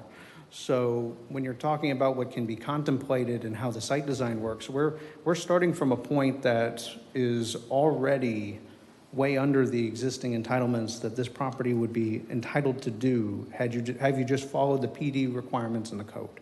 What we're asking is to create a framework that gives the assurance to the folks and trying to be responsive, really just good neighbors to the folks we hear the complaints from, but at the same token, do something that can be a huge benefit for the city, because you're moving and you're creating that synergy with that medical complex for a local doctor who hires local employees.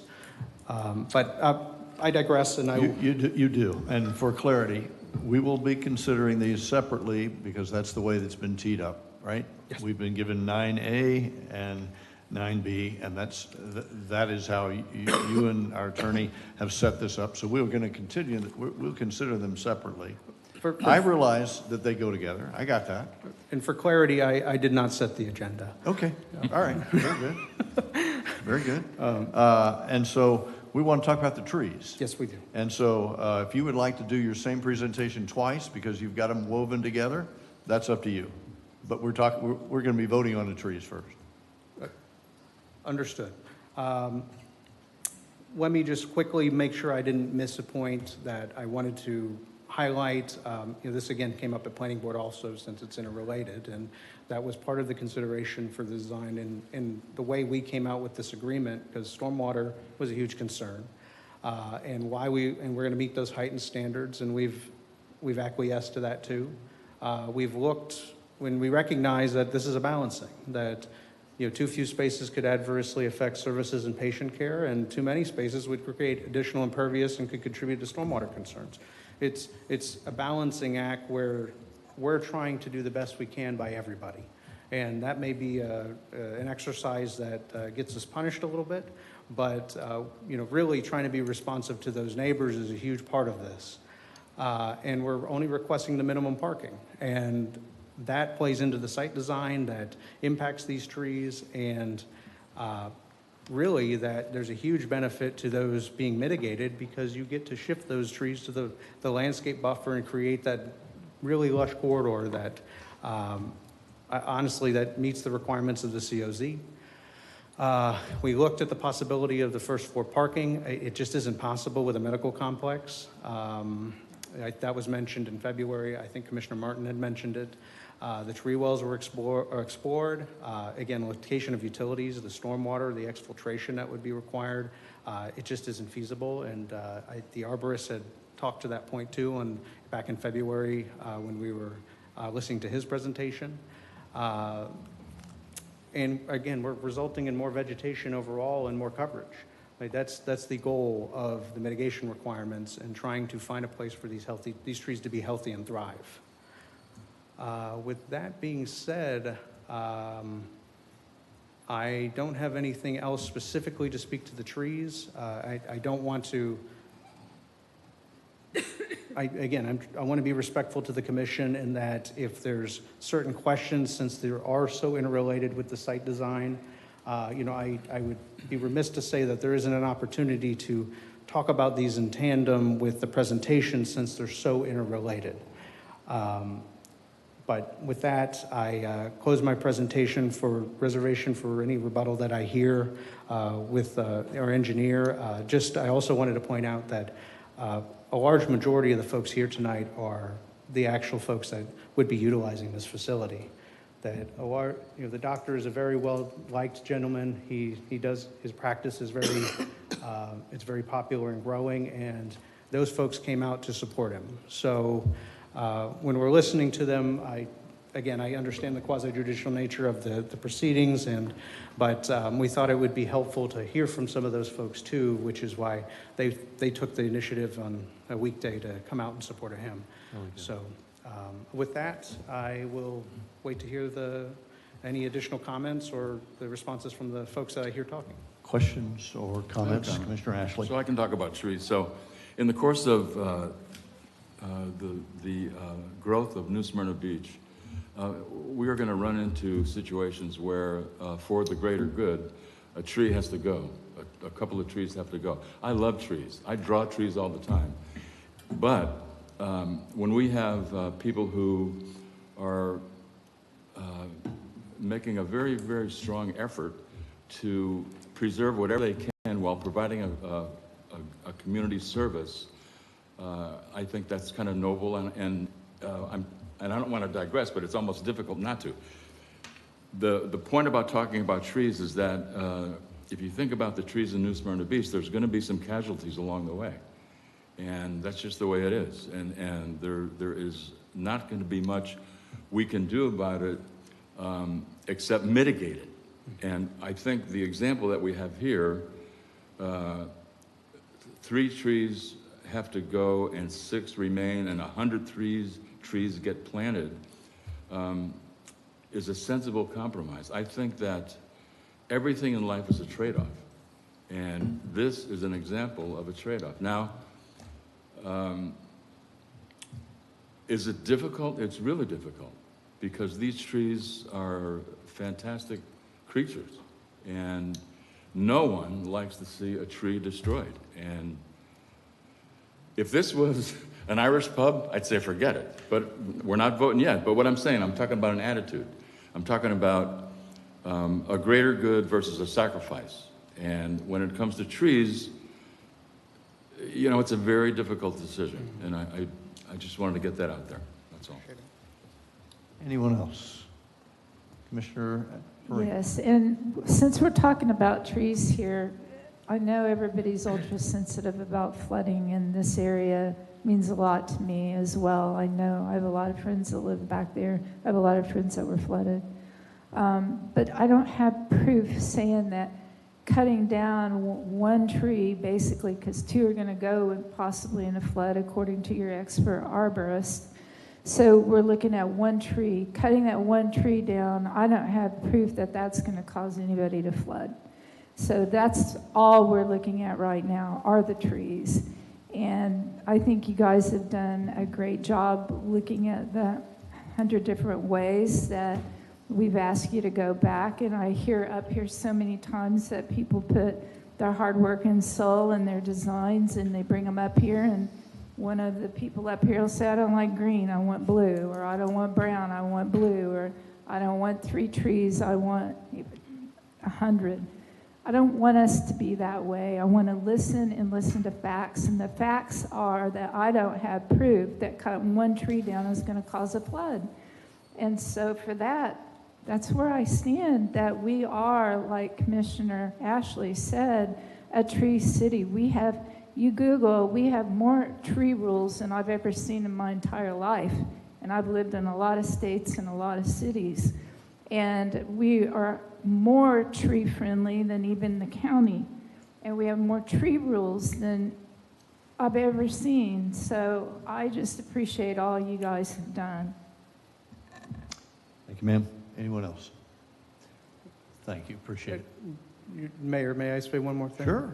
That the one thing that I hope as a result of this is that there's still the opportunity to talk about that zoning and because they're so interrelated. So again, I have no issue if the pendency of this outcome is related to the outcome of the zoning related item. I have no issue with that. To give the opportunity to have that discussion and to make sure that we can do right by hearing the totality, because they are interrelated. That although they may be agenda items in isolation, I don't want to miss the opportunity to understand the nuts and bolts of that rezoning side of this, because there's a huge public good for this. Thank you. Appreciate it. Commission will now hear from members of the public wishing to comment in favor of or in opposition to the application for historic tree removal. If you come forward, you'll be given 3 minutes, and same rules apply. Name and address for the record. When you see the green light come on, offer your name and address. When you see the yellow light come on, you have a minute to go, and then you should be done at the red light. Please. Name is Jeff Dodge. Address is 1638 James Street, New Smyrna Beach, Florida. My family's lived on Wild Orange Drive since around 2000, and my parents can't be here right now, but they live at the end of the street. I walk along the street with my mother regularly, and one question did come up is and I did want to correct some of the diagrams that were provided with this application. It shows Wild Orange as a 50-foot right-of-way. That is incorrect. It is an 18-foot prescriptive right-of-way granted to the county. So they paved it, and the pavement is 18 feet, and there is no other underlying right-of-way.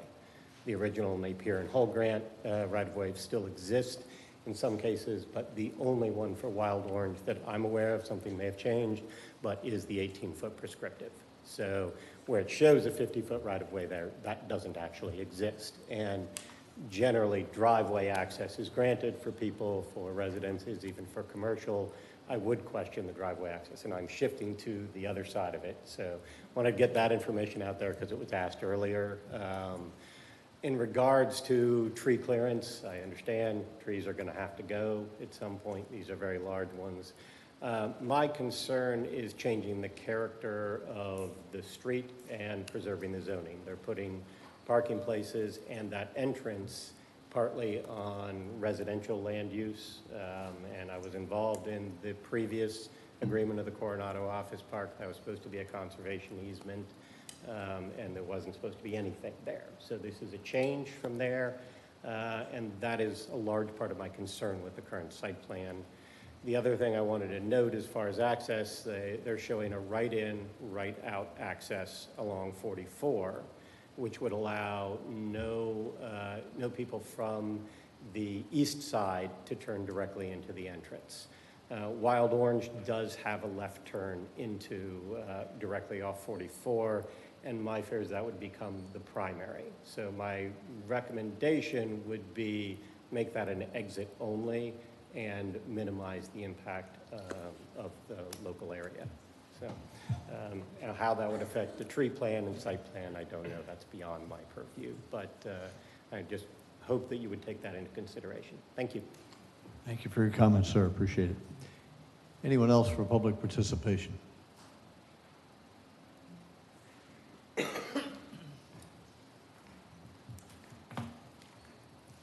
So I think if I'm remembering correctly, that Just your name and I'm address sorry. for the record. I'm Tiffany Kyle. I'm at 620 Hidden Pines Boulevard in New Smyrna Beach. I think that if my memory is serving me correctly, that now it's not serving me very well. I'm going to miss my minutes. So I'll just go ahead and read. Sorry, that threw me off. Currently, there's no plans to update the stormwater infrastructure by the county. And so any changes that you make that result in damages, there's no plans to fix them. There's currently no money to fix them. The constraints that were on this piece of property that the people purchased were there when they purchased the property. The constraints are unusual because it used to be a residence, not a commercial property, even though it did have a PUD in 2009. Nothing was ever built there that was commercial. And the reason why that site plans expires because things change, and so they do need to be reconsidered. What this medical facility does is important work. And it sounds like that they are hoping to expand. It sounds like they don't need to have as big of a building as they are requesting currently. And there is a feasible option to not have to take away the trees, and that is to build a smaller building.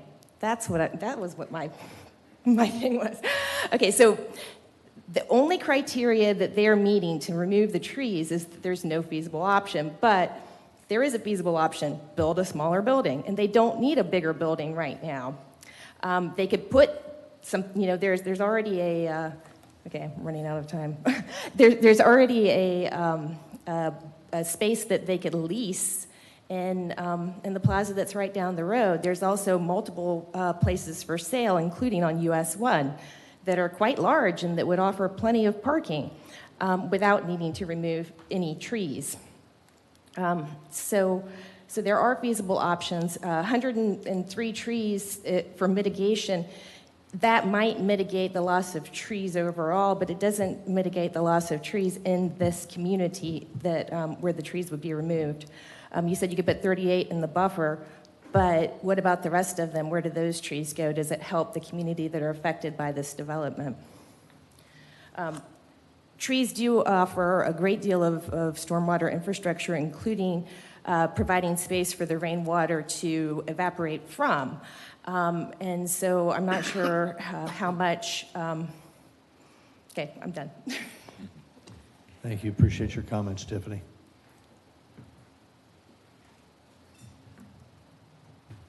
Hi, I'm Margaret Eastham. I'm a primary care doctor. My address is 1000 Tellico Trail. I've been a primary care doctor for 30 years. Don't usually show up to meetings like this, but it's important to me that they expand. Why? It's because they're my primary care doctors. They're wonderful. They've gotten my family through a transplant this year. And I understand why we don't want to expand so much because, heck, I grew up next to Disney, okay? But there are some things that are essential. And primary care doctors are essential, not because I am one, but because I know I need one.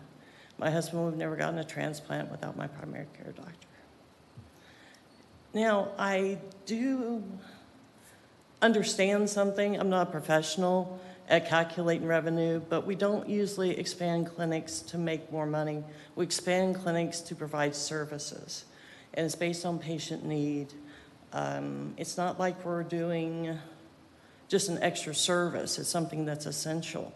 I've rented out my office. I did not make a profit on it. It was actually to bring a specialty into my area so my old people didn't have to drive 30 minutes to go see a cardiologist or whatever specialist we need. So I assure you that when he rents out his office space, it will be something essential. So I just wanted to make it clear that, the other thing is that we don't ever think about expanding. We know we have all these people retiring to Florida, right? And you also know that you need to know that doctors are retiring too. So one other point I want to say is, why not go with the guy you know? He's been your neighbor for 10 years. You know he's legitimate, and he takes good care of his patients. But we're going to have more doctors, and we're going to have more services as we get more people here. And why not be ahead of the curve instead of behind? He sounds like he's making it's not going to be two different buildings. It would be one large building. He could bring in extra services. Patients wouldn't have to drive to Daytona to get them. There are lots of good things to see about his plan. But like I said, it's not about usually making money. It's about patient service. And if you want to know how busy primary care doctors are, try to make a new patient appointment. It would be nice if he could recruit a couple, and he probably will if he had the office space. Okay, that's enough. Thank you, ma'am. Appreciate your comments.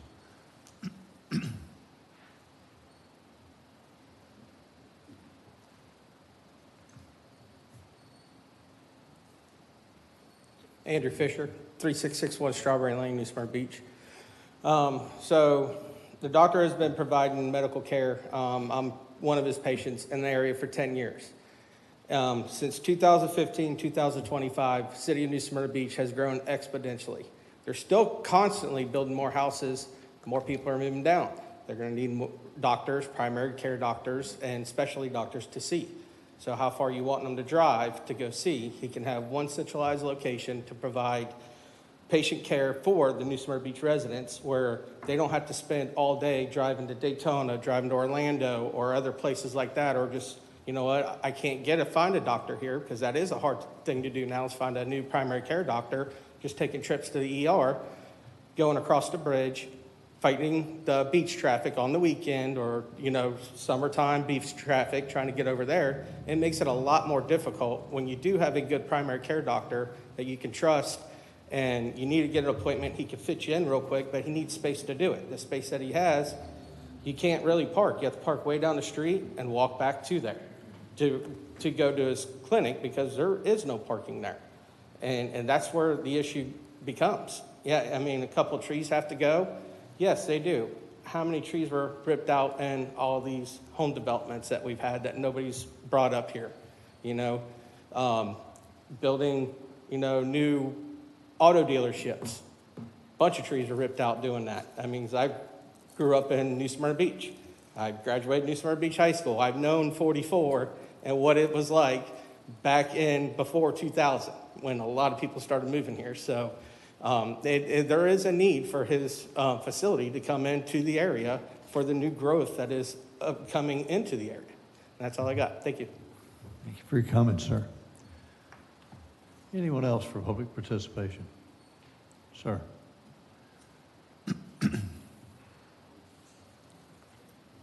3330 Juniper Drive, Edgewater, Florida. I'm here today to voice And your my name, support. sir? Bjorn Texera. I'm here today to voice my support for the New Smyrna Beach Wellness Complex. I believe it's a smart move for our community. It allows an already well-respected medical office to grow and better serve local residents. With the added space and resources, they'll be able to cut down the wait times, care for more patients, and keep delivering the high-quality care they're known for. I also appreciate that they have addressed the traffic and parking concerns up front, which shows real planning and consideration. And importantly, they're working around the majority of the existing trees, preserving much of the natural landscape and showing respect for the environment. This isn't just another development, it's an investment in the health and well-being of New Smyrna Beach. Thank you. Appreciate your comments, sir.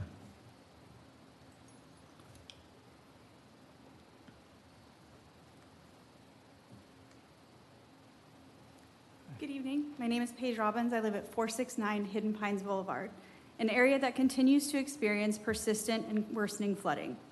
Right now, stormwater from both residential and commercial properties on both sides of 44 is funneled into roadside ditches and then into a canal behind Wildwood Drive and Hidden Pines Boulevard. These systems are already overwhelmed by runoff from existing neighborhoods. During heavy rain, they simply cannot keep up. The result is dangerous pooling, especially at the intersection of 44 and Hidden Pines, a recurring issue with real consequences. When residents raise these concerns, more often than not, we're told the problem falls under county or state jurisdiction. And yet the city of New Smyrna Beach continues to approve new developments that push more stormwater east without addressing the existing strains on our infrastructure. This isn't solving the problem, it's simply shifting the burden to homeowners. Many of us are left dealing with flood damage, unsafe conditions, and no real solutions. The city must work with the county and state to fix what is already broken before approving any new development in this flood-prone area. I understand that the applicant claims the project will retain stormwater on site, but the reality is this area is already failing. Residents are regularly facing standing water in our yards and streets, damaged property, and unsafe driving conditions. Still, no real action has been taken to address it. Please, fix the existing problems first. Then, and only then, consider growth that our infrastructure can actually support. Every new impervious surface adds pressure. Even the best designed systems can fail. Maintenance isn't always consistent, and floodwater doesn't respect property lines. An example is the New Smyrna Beach Welcome Center, located at the Plaza in 44 in Hidden Pines, has flooded multiple times in recent years. This is a city-supported property. I have to ask, why approve more development in known areas of concern when your own Welcome Center continues to flood? How can taxpayers be expected to pay for damages caused by poor planning only to watch those same mistakes be repeated? Before any new development moves forward, I urge you to prioritize the safety and well-being of current residents. Help those of us who are already here, who have invested in this community, and who have continued to be affected by an overburdened and unperforming drainage system. Thank you.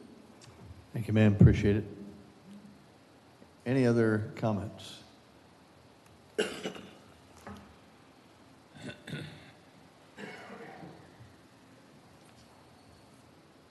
evening. Cindy Snezak, 512 Yukon. I really appreciate Ms. Avalon's review of the quasi and a regular hearing. I think that's very helpful. This is the first time I've been in a quasi, actually, that I've heard a lot of back and forth with the commission, and I'd hope that that's a model that should follow in the future, as opposed to sometimes people just vote, and we have no idea what's in your mind, what's driving your vote, what your pressure points are, etc. But there's a lot of stuff that's been said at the podium that is not a fact, okay? The current offices are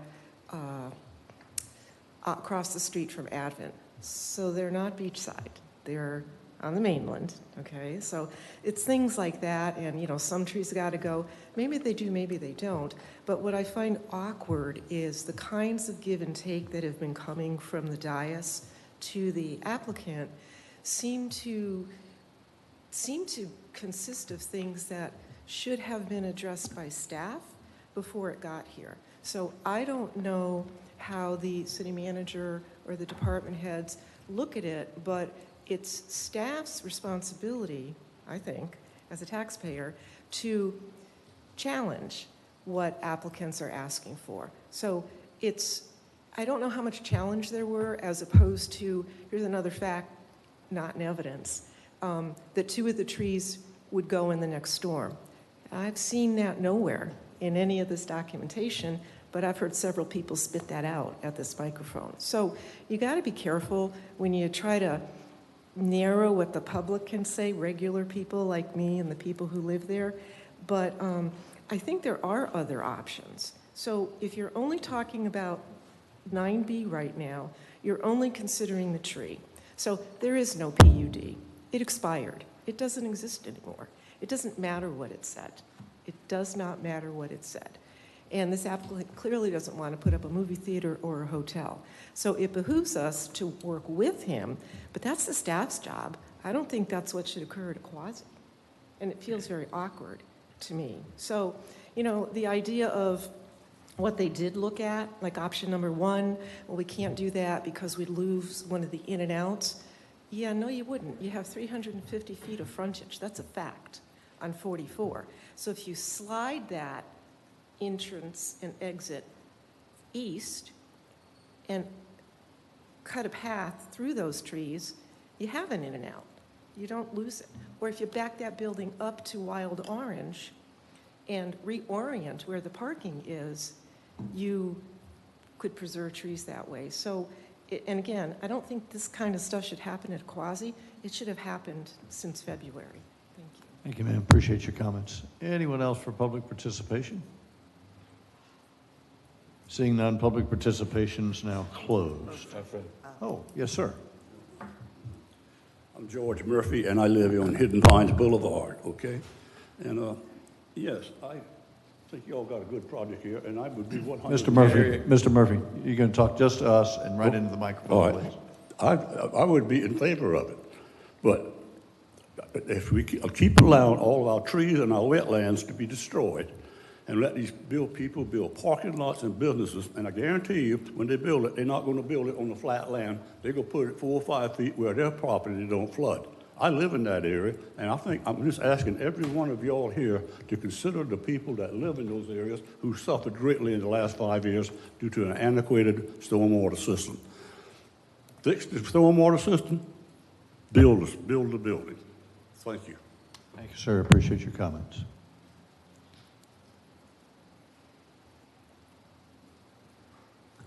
Yeah, my name is Kay Moore, and I live at 1205 Pat Avenue.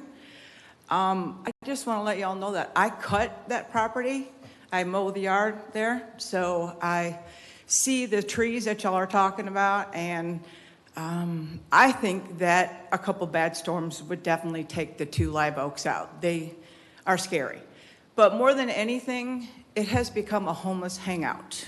There has not been a time that I haven't gone there. I've had to get people out of there. I've had to clean up their trash. I've had to clean up everything. So talk about safety. There's no safety going on there. I don't know the people that live there. I'd be scared. And I have men with me, thank God, because it's been very bad. So I just want to let you all know that that's what's going on with that property there, but also that I am also a patient at New Smyrna Wellness. The parking is a nightmare. We have great doctors there. They provide wonderful services for everybody, all different kinds of things. And they're great people, and can't say enough about them. Appreciate your comments, ma'am. Thank you. Anyone else for public participation? Okay, seeing none, public participation is now closed. Any closing remarks by the city?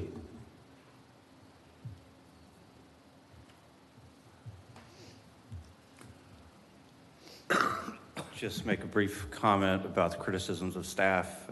We have a very excellent staff that's been doing this for a very long time.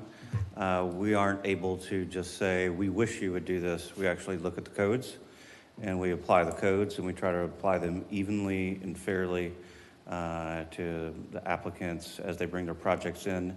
And there is a lot of sausage that is made back and forth before anything gets to you all. So we don't just check a box on an application and put it on the agenda. There's a lot of work that goes in on the front end.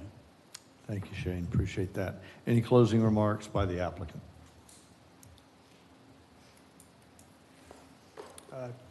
Joey Posey again, 420 South Nova. Just a few. I heard some folks talking about smaller building, smaller impact, smaller footprint. I just want to remind us that that's not the standard. The standard is, do you meet the applicable provisions of the code? And part of my attempt here to keep these intertwined is they're codependent. The application of the PD requirements dictates what the minimum standards are on this site, which dictates the feasibility of the development footprint on this site.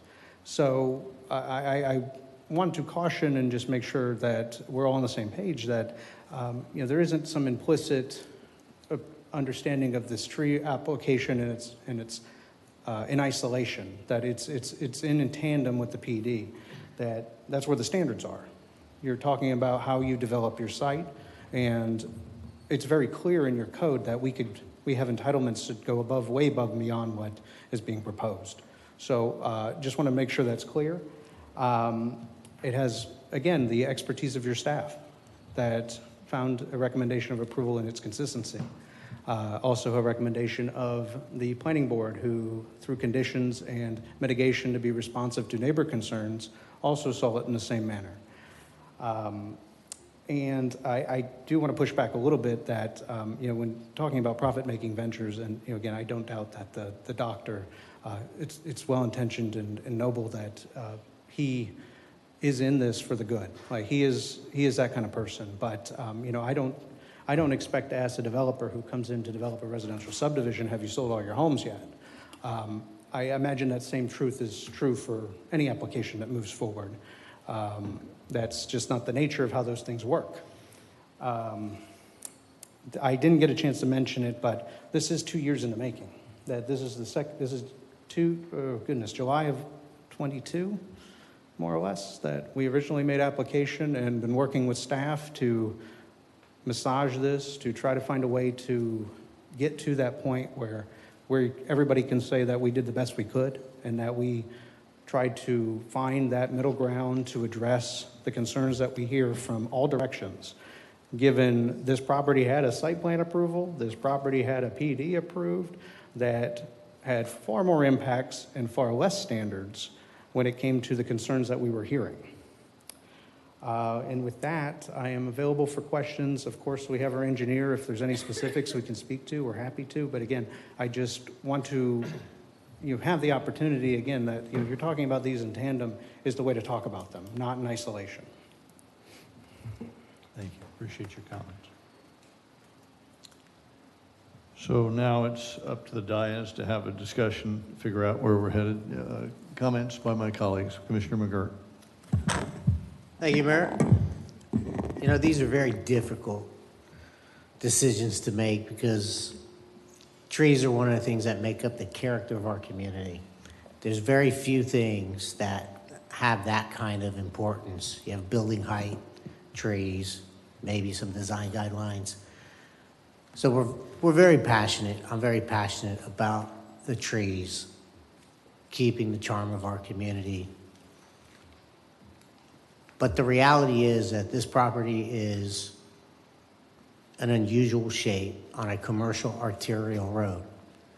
Something is going to go in here, and something is going to have to take trees out. Additionally, this specific use, which is probably more appropriate for me to discuss on the next item, but it has been interwoven in this discussion. This is a very good use to transition next to a residential neighborhood. I doubt you're going to get much retail in there. You're very likely to get fast food, some sort of food. You're going to have garbage cans, dumpsters. There's a lot that goes into trying to make an important decision like this. This place closes, it is not going to be a noise problem, it's not going to be a nuisance transitioning into the neighborhood. The layout and the landscaping of this property is going to be very aesthetically pleasing. It could be very different depending on the different uses that could actually go in here. So I asked the question to the applicant and to staff, have you looked at alternatives? And the answer from the applicant was yes. I have no reason not to believe what the applicant said.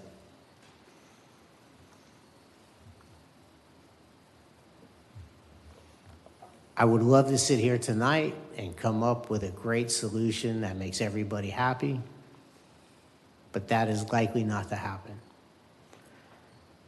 So,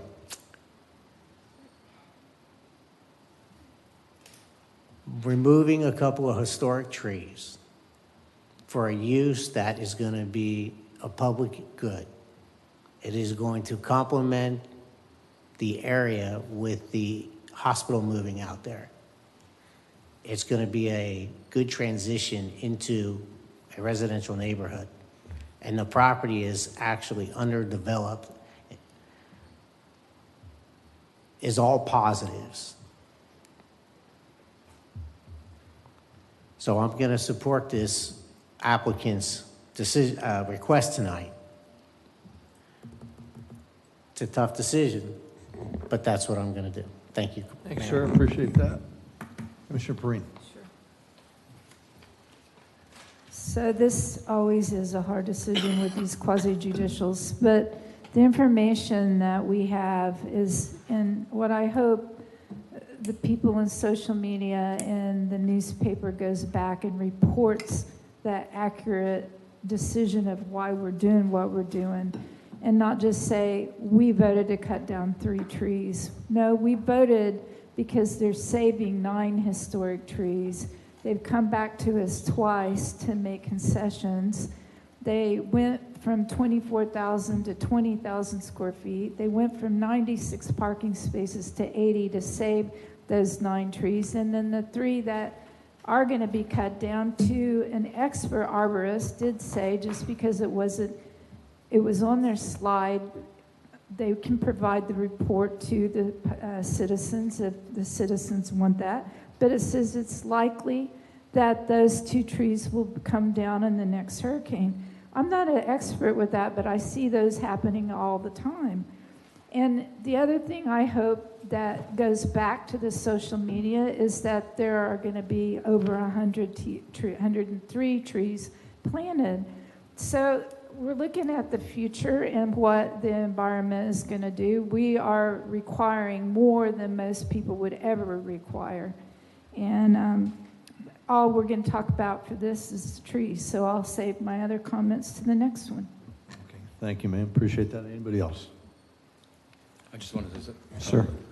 I agree with Commissioner McGurk. I agree with Commissioner Perrine. And again, life is a trade-off. And sometimes you have to make small, difficult decisions to create bigger, greater decisions. And that's just the way life is sometimes, and it's very difficult. That's all. Commissioner Martin? Well, I can't help but think, in the discussions about the trees the last couple of days, today I was thinking, most of us, whatever's planted, most of us aren't going to live long enough to see be really historic sized. And I know this isn't directly applicable, but there's just this feeling like if I said to you, we need to get rid of your grandmother, but in exchange, we're going to give you a few dollars or a new baby girl. These trees can't be replaced, no matter what we're doing. They've been here longer than we have, and I have great difficulty. Well, thank you. Thanks, all of you. Each of the commissioners impact me significantly from the various perspectives. And so I side with all of your raised opinions and feelings. And wrestling with this for the city is a statement indeed.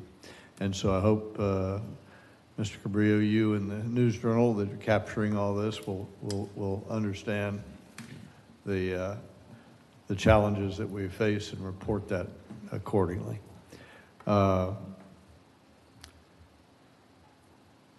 These 3 trees are not going to save the planet. They're not going to save New Smyrna, but they are what they are, as Commissioner Martin described. The service that's going to be provided is a necessary, wonderful service for the community, and nobody can dispute that.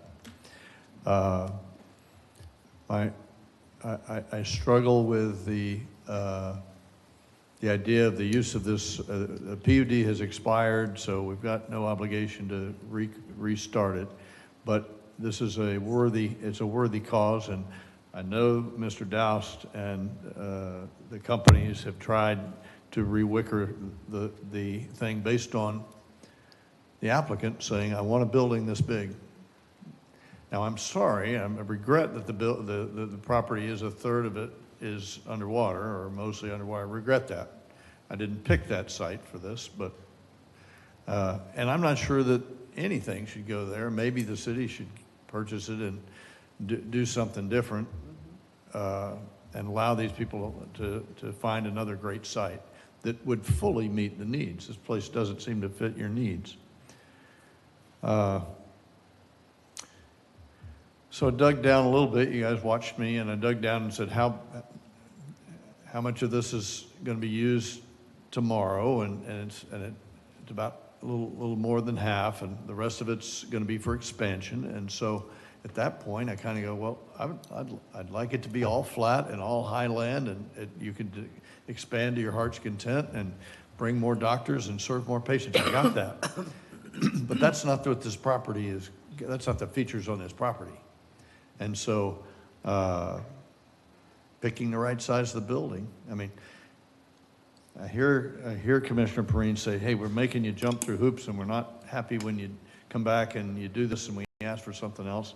And I don't ever want to be like that, and I hope that's not the way it's come across. But at the end of the day, the building is twice the size of what its current capacity for the physicians and the staff and the patients would have to be. So a smaller building or a different location or something like that seems in order to me.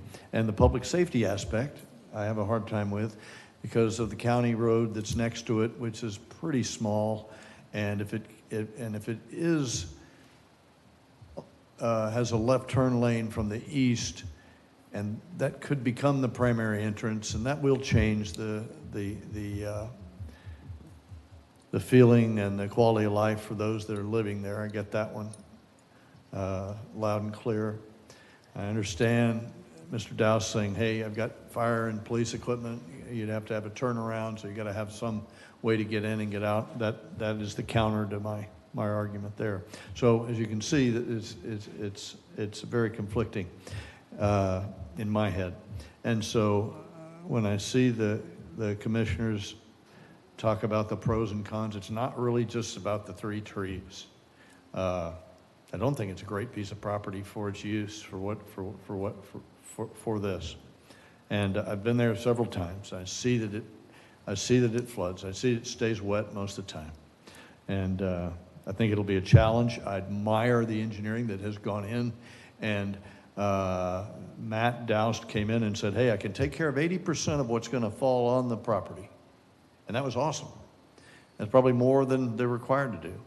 But it's also, as Commissioner McGurk points out, it's a conveyance of water coming from somewhere else, going across that property. And they can't be responsible for that, but it's going to happen. And so now that we put a building in there, it may just make more water going other places. So it is the trees, and I don't speak in favor of it, and you guys can do the math. You see how this might just vote out, but I owed you that as my explanation. Is there a motion to approve HRT 2-24, the historic tree removal at 190 Wild Olive Drive? I'll make that motion. There's a motion Second. and a second. Madam City Clerk, please call the roll. Vice Mayor Martin. No. Commissioner Perine. Yes. Commissioner McGurk. Yes. Commissioner Ashley. Yes. Mayor Cleveland. No. Motion carries. Okay. Now on to the next part of this. I'll find it in my notes here.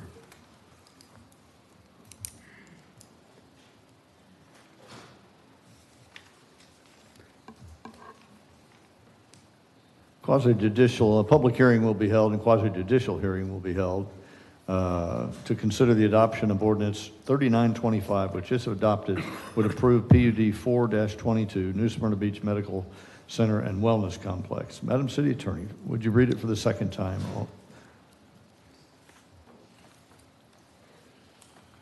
Ordinance number 3925, an ordinance of the City of New Smyrna Beach, Florida, rezoning 3.3 plus or minus acres of land generally located along the south side of State Road 44 between Wildwood Drive and Wild Orange Drive from PUD Planned Unit Development to PUD Planned Unit Development Zoning District. Approving the New Smyrna Beach Medical Complex and Wellness Center Planned Unit Development Master Development Agreement. Authorizing the mayor to execute the New Smyrna Beach Medical Complex and Wellness Center Planned Unit Development Master Development Agreement. Providing for public hearing, providing for conflicting ordinances, providing for severability, and providing an effective date.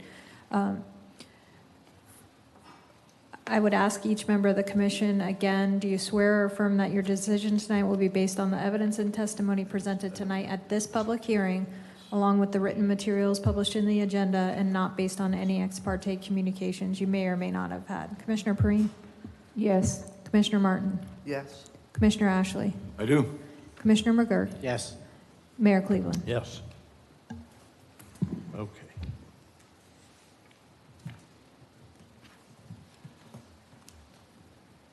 All right, Chief Planner, no, it's going to be his boss. All right, we've got the big cheese, the Director of Development Services, Mr. Corbin, and we're ready for your presentation, sir. Thank you, Mayor. We're here for the second part of what we just went through. I will try to get through my presentation fairly quick since a lot of the stuff we've already touched on, and there is a full application or full presentation by the applicant coming behind me, but I'll just run through these real quick. Again, we've got a location map, the corner of Wild Orange Drive and State Road 44. Parcel map, 5 parcels. This is a future land use map, 5 vacant wooded parcels, 3.3 acres. It's located in the corridor overlay zone. We just talked about that with the 25-foot easement for utilities, along with the 50-foot vegetative buffer. Future land use map showing future land use designations. This is PUD, the northern 3 parcels, and low density on the southernmost parcels, but just because those are different designations do not cause any issues with this application. Here is the open space plan that we've already looked at, landscaping plan that we've already looked at, building elevations, which you didn't see before. This is the concepts for what the elevations are going to look. We don't have color schemes or anything like that at this point. Want to talk a minute about the approval process, because when we get in these conversations, times it gets really convoluted on what we're voting on. We tend to jump into these different areas and don't focus. It's easy to do, we all do it. But several steps before this thing can ever reach construction. PUD, what you're looking at tonight, you just considered the historic tree removal. So that was a separate application. This is the PUD. It starts at Planning and Zoning Board, and that this PUD made it out of the Planning Board with a 5-0 recommendation to approve. You saw it on a first reading. That's when you probably started getting emails and phone calls about it. There wasn't a vote on that. It's just a reading purely. It makes it through the first reading, and now we are at the second reading. If the PUD is approved, then it goes on to a site plan review. And that is the point where we really get into the detailed engineering, and that's what everybody wants to talk about, the detailed engineering. But that doesn't happen until we get to the site plan review. That's where the stormwater is really hammered out, as well as the traffic. And so I'm going to touch on those briefly just because I know they're important topics, but inevitably those detailed engineering plans have not been submitted to us, and I'm sure they will talk about the big picture concepts as well. Real quick, the conditions of approval that were recommended from Planning and Zoning was that the stormwater management system would at a minimum meet our new development standards. You all approved new stormwater development standards a few months ago, and then the state came behind us and preempted that and said you cannot create more stringent standards on areas that have been affected by a hurricane in X amount of time. They've agreed voluntarily to meet those new standards, to go above and beyond what they're required to meet. The Planning and Zoning also said that all project site work shall be 100% complete, including the building shell prior to any COs being issued. 3, the developer agrees to investigate additional methods to reduce or mitigate stormwater issues, and those methods shall be in addition to the minimum required. 4, the PUD document shall clearly state that the developer is responsible in perpetuity for the maintenance of all the improvements, including all the stormwater infrastructure. 5, all businesses located within the Medical Wellness Center shall be limited to Monday through Friday operating hours, 8 to 5 p.m. So there'll be no evening or weekend traffic to the facility. 6, the project plans shall include a photometric analysis to minimize the site lighting spill past the site's property lines. So that's what came out of Planning and Zoning, and the applicant has agreed to those. In addition, some other things in the PUD, some of these are a repeat. The on-site retention facility for the project shall be placed in an easement with the city named as a party to ensure in perpetuity repair and maintenance if needed.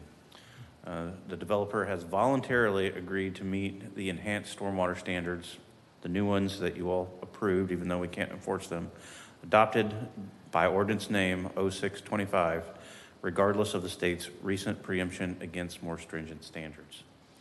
So they've agreed to go above and beyond on those issues. What does that mean? So previously, what we required was to design for a 25-year storm. That was 9.5 inches in a 24-hour period. The new standards was a 100-year storm, or 13 inches in a 24-hour period. So they're agreeing to design their stormwater systems to accept 4.5 more inches in a 24-hour period than is required. Briefly, this is their dry stormwater pond that's on the southern part of the site. Causes the site to be constricted, as well as this ditch we can see with the blue line. So that blue line is water that's going currently across the site. They're not going to disturb that. They're not going to, also they're not trying to keep it on site. That's already going through the site. This dry stormwater pond will collect water during a storm and attenuate it through, that will actually put the water into the ground underneath the parking areas and recharge groundwater. So unless there is a really, really large storm, and I talked to Matt today, and he was saying it might be 6 to 9 inches or more, this dry pond will collect stormwater, and none of that will go into the ditch that it's currently going into. So in most storms, this will actually reduce the amount of stormwater that's going into the system. It would have to be a really large event for there to be discharge, and hopefully they can expand on that a little bit. Traffic, everyone wants to always, they're concerned about the traffic. There's been a rezoning traffic impact analysis that's been done based on the previous PUD that was approved. And what's been shown is that there's a reduction in daily trips from the newly proposed project versus what was previously approved. The more detailed traffic impact analysis, again, will occur at the site plan phase, not at this phase. And that will inform the applicant of any negative impacts. We estimate it'll be up to 3 to 5 miles from the site. Here's an example of one. This is not one that was done for this site. This is one that was done for the facility that was proposed next to the ABC. It's got a 3-mile radius, and essentially that takes the analysis all the way here into the historic district, past 95, the other side of 95. And what it will show is the percentage of trips coming and going from the site and what sort of strain that would put on any road segments as well as the intersections. And the lingo for that is the level of service. So if you have excess number of vehicles going through intersection that reduces the level of service to a point, it triggers the need for an improvement. And that's what the traffic analysis will tell us. And the way that process works is we have them hire a traffic engineer to do their traffic analysis, and then we have a third-party engineer check that. So there's levels of check that go in there. So we're not just accepting their engineers' data for what's going on. So if it's something that's reasonable for them to go ahead and improve, sometimes they will do that. Other times they'll pay into a prop share with the county, and then that, when the funding is sufficient enough, they'll make the big improvements such as a traffic light or a major turn lane or something of that nature. So again, I tried to run through that pretty quick. I know you've got another presentation right on my heels, but if I can answer anything now, I'm happy to. If not, you might want to hear from the applicant first. Any questions for Director Corbin? Don't leave the room, Shane. Okay. Thanks.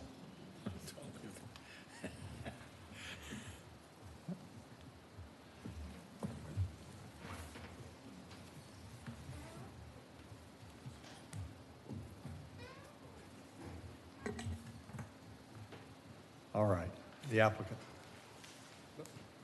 Good evening, Joey Posey, 420 South Nova. And I'll try to move through this quickly too and only touch on items that were not addressed or can be expounded on from the last the historic tree presentation. So again, regular shaped parcel, it's got the PD zoning, which is a zoning category in the city, like we had mentioned. It has minimum entitlements, and it also has a future land use category, which require an agreement to be on this property. So This is one of those unique circumstances where it can't be without an agreement. It has to have an agreement. So, and it has to be consistent with your minimum standards in your LDR. So that is something that makes this property a little unique compared to other pieces of property, and partly the reason why it had an existing PD that was approved and moved through the site plan process probably 15 or so years ago. Again, those criteria talk in terms of high density, high intensity, 16 unit per acre, high commercial uses. That's what's contemplated as part of the master planning and the future land use goals of this piece of property. These are all examples of the same properties, again, that are within that corridor. They don't have the same heightened standards. They were adopted at a different time and place, but they are subject to many of the same requirements that this property would have to be developed with in terms of the COZ, its minimum standards, which again makes, without utilizing the rest of the acreage, it renders it unbuildable. You just can't lay out the property in a manner that makes any feasible sense or makes use of those parcels that are fronting State Road 44. Same uses, high hospital, multifamily complexes, schools, theater, high traffic intensity and density uses.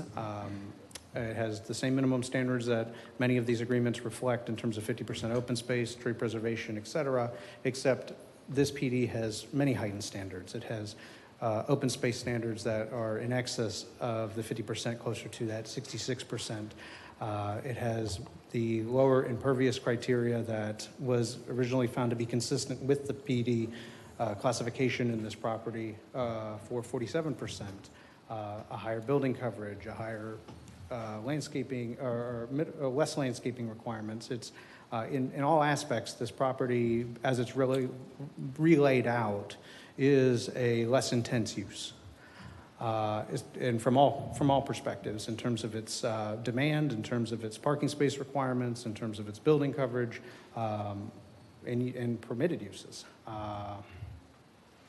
The COZ we had mentioned, the 45, the differences are outlined here. It's the same differences I had pointed out previously. The staff recommendation, the landscape plan, which is an illustration of what would come to site plan, and that we're not deviating from any standards. We're happy to put that landscape buffer in, consistent with the COZ requirements and the additional mitigation that would result with the previous approval for the historic trees and the 103 trees that would be added and supplementing. The project, again, this is a long time coming. This is, in many machinations and tinkering has occurred with this project, and the planning board also saws it the same way, that there's a path for this property to find a positive use that achieves a goal for the city, that makes a reasonable use that can be a benefit for folks, because medical use is a growing need. I was, funny enough, looking at statistics recently with median age averages. I think New Smyrna by itself grew about 8 years in median age in about between the two censuses. So, it's a growing need. It's not a need that's going to go away anytime soon. Partly the need for making sure that you have the facilities available to capture it. You don't want to be reactive. You want to be proactive in addressing those problems. The same criteria that was mentioned at planning board. The one clarification I do want to point out is on the photometric study, is that the way it's written in the MDA actually specifies that no light is to bleed onto the other properties, which is the commitment we made. I don't want to use the word minimize, given that I've made the representation that it's no light. So just wanted to point that out for purposes of the document. And I really do think that the local roots of the doctor is an important aspect to this.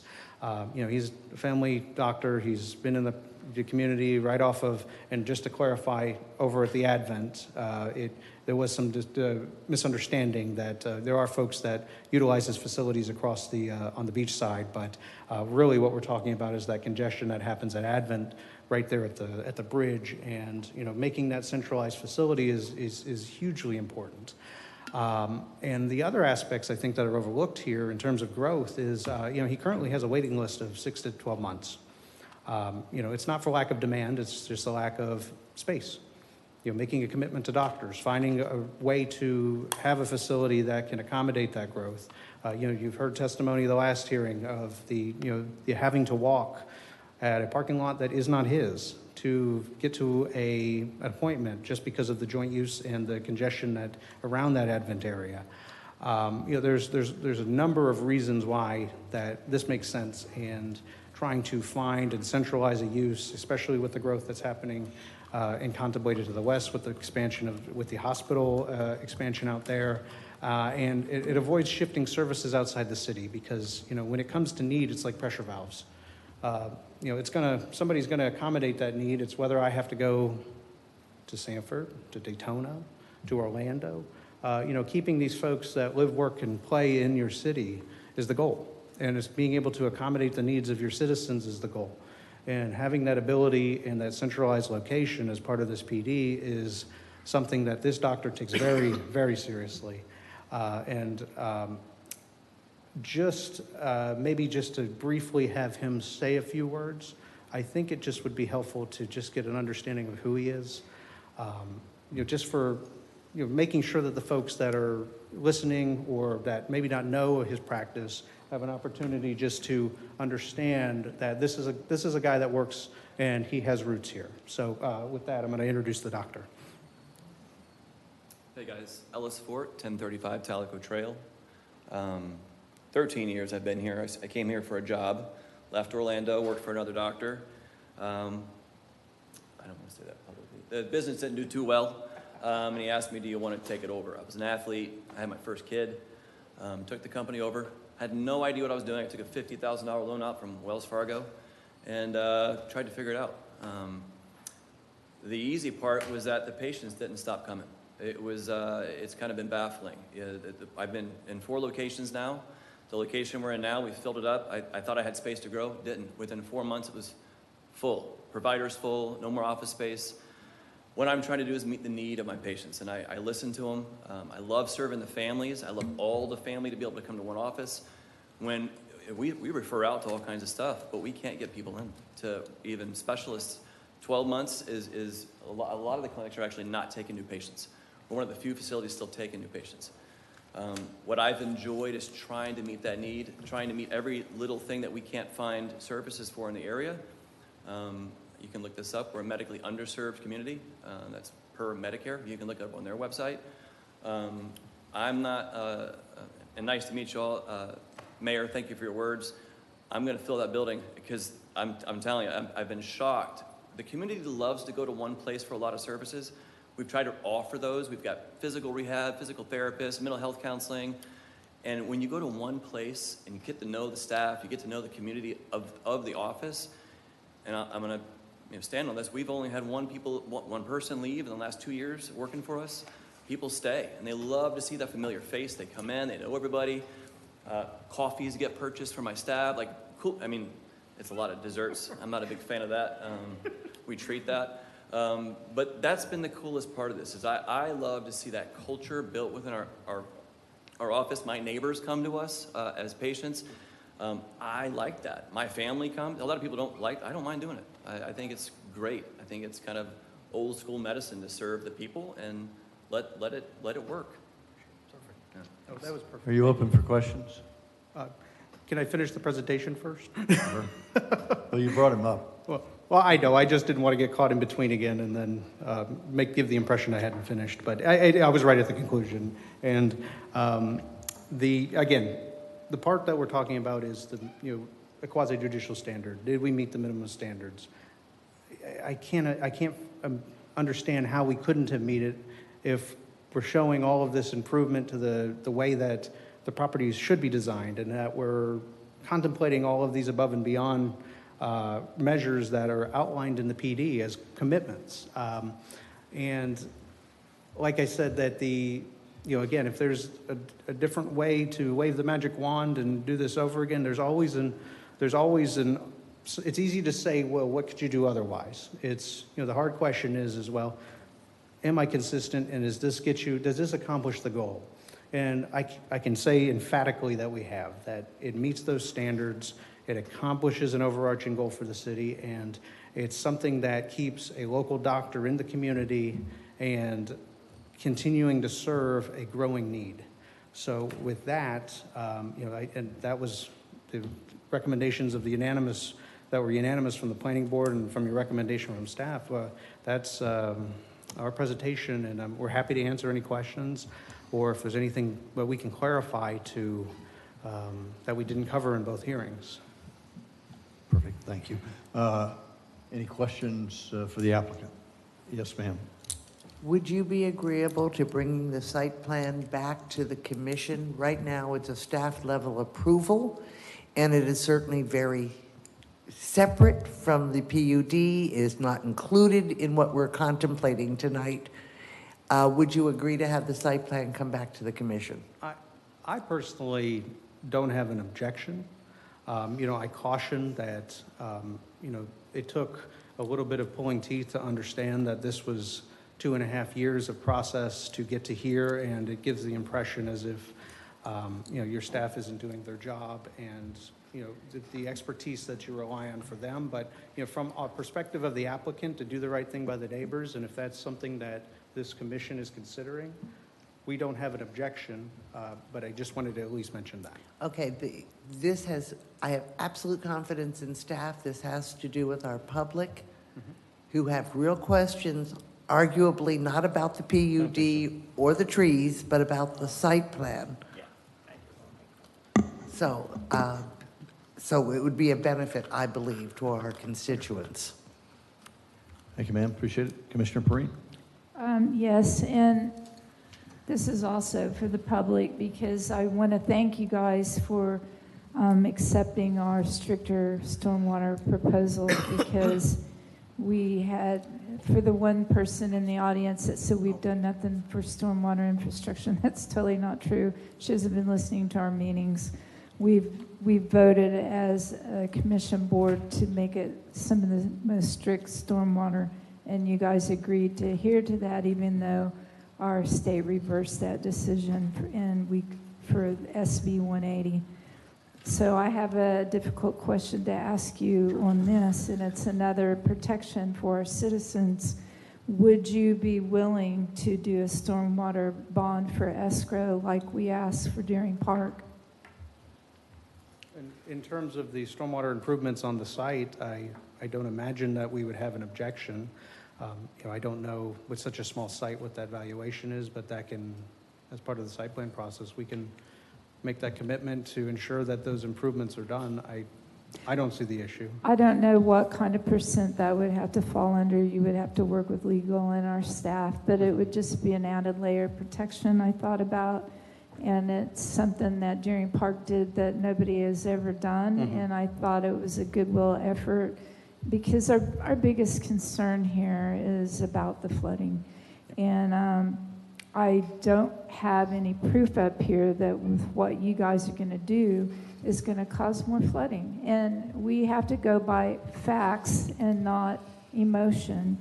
So I appreciate you going into those extra efforts to protect the stormwater, and staff had that on their slide. So that was the only other thing I thought of that we could do more as an added layer of protection.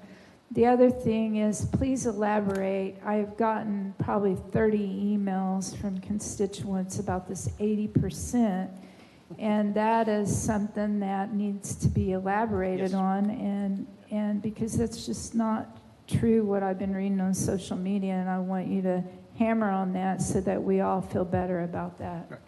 And I'm going to bring up Mark Dowse to speak to that. Again, the engineer of record designed the system. I'm going to let him speak to that.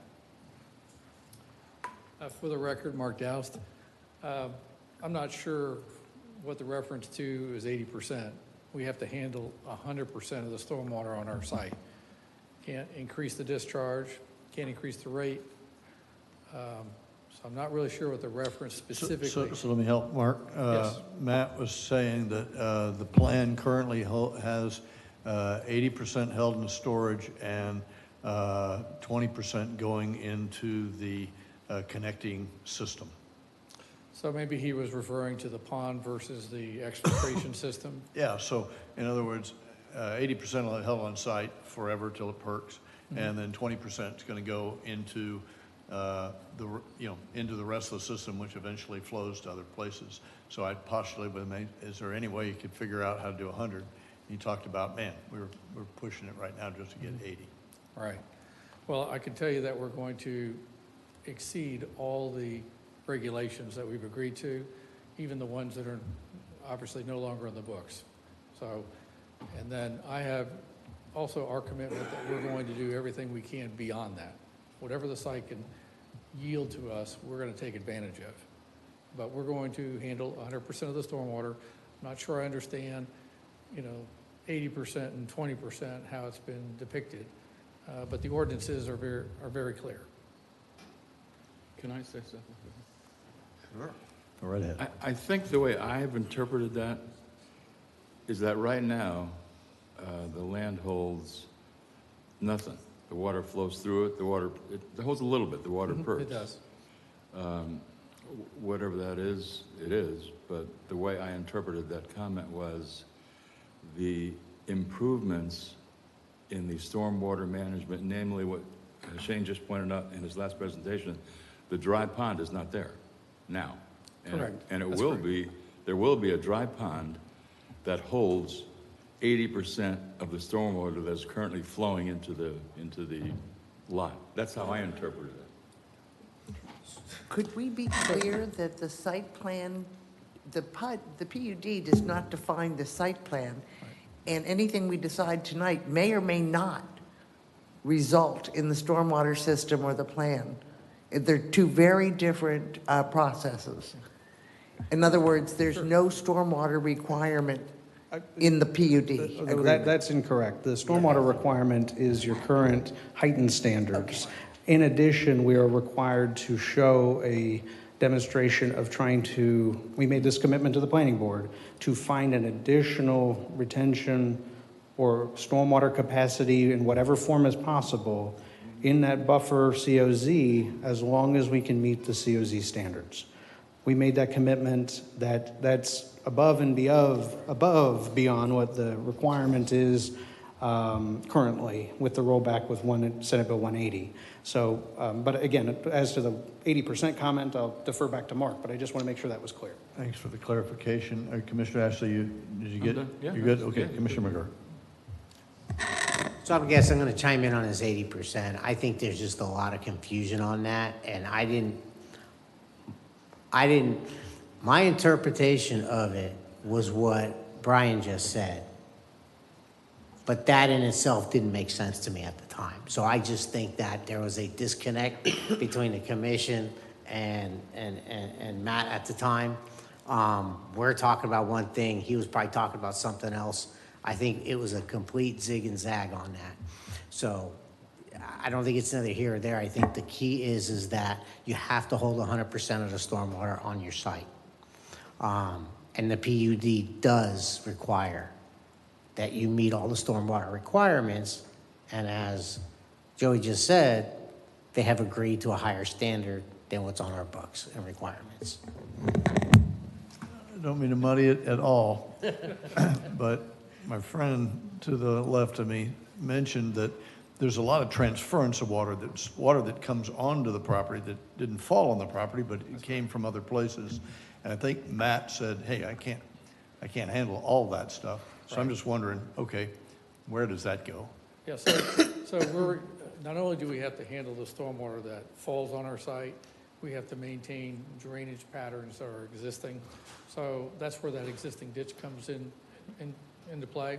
And also any surface water that approaches our site has to be handled. You can't take it into your system because there's just too much, but you do have to make sure it is routed safely so it can pass through your site. So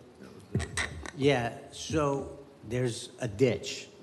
So the ditch is not, you're not going to take that that water that is going through the property in that ditch, but you're going to reroute it. That's correct. So where are you rerouting it to? So it's any of the water that comes to our property from the west side has to be routed and allowed to pass through the property. Right, which it does right now. Yes. And at some point, it overflows from the ditch. I'm assuming for various reasons outside of that property, the property in question here that we're dealing with. You are correct. Okay. Thank you for the clarification. Sure. I do want to point out, though, when we're designing for mean annual and 25-year and 100-year storms and so forth, there's lots of storms that fall below that. Matter of fact, you can have a short rainfall, can only be 2 or 3 inches, but if it happens quick enough, it's a problem. But by designing for these higher storms, what happens when you have those smaller ones is you may not even feel them from this site because you have the capacity to almost completely 100% hold those with zero discharge, even though in a normal situation you would still have discharge from the site. Thank you. Great. Just a couple. Anybody else for the applicant? Got one. We've got a property. It's about access and egress. Would the client be amenable to only using that orange, what's the name, Orange Road, Orange whatever it is, for emergency vehicles and have it chained off so that it wasn't used for access or egress, similar to the Hampton Inn, which is on Flagler, and it's there for emergencies, but it's not there for deliveries, it's not there for in and out. And my fear is the small road and the change of the quality of life for those that are on that small road, the small county road. Sure. Again, this may be more site dependent, and I'm probably going to lean on Mark just a little bit, just to understand. That was probably for you, Mark. Yeah. So, can it be done? It could be done. We would have to get some sort of a turnaround, either a cul-de-sac or a No. The fire truck could go out, and the police car could go in and out, but that's it. So cars that come through Yeah. still have to be able to turn around and go back out. So we would have to do something like a T turnaround, or something, because there's going to be, some deliveries. You could have a parcel post truck. So we would have to accommodate maybe not a fire truck or something like that, but some type of vehicle that we would expect. You're brilliant engineers. Can you do that? Well, so you also have furniture trucks that come and bring things in. They're intermittent. You don't need them very often, but yeah. And again, Joey Posey, it's really that balance thing. Is the additional impervious worth the alternative, which is you're adding stormwater impact, you're adding additional impacts that takes away the open space and the opportunity to keep this as green as possible. That's, I think, my hesitation with it, just to say that, if we were to accommodate this, you get the lost person who may have made a mistake and just wandered down there having to figure out how to get themselves out of there, or like Mark had pointed out, the intermittent delivery, then that truck movement now becomes a complication that you have to account for with additional impervious on the property. So that would be my hesitation. So is that no? I honestly would prefer not to, just because of just the site and the complications that would cause. But again, I will fill out, again, if this is something that is a beneficial trade-off because of the alternative impacts, I can understand that.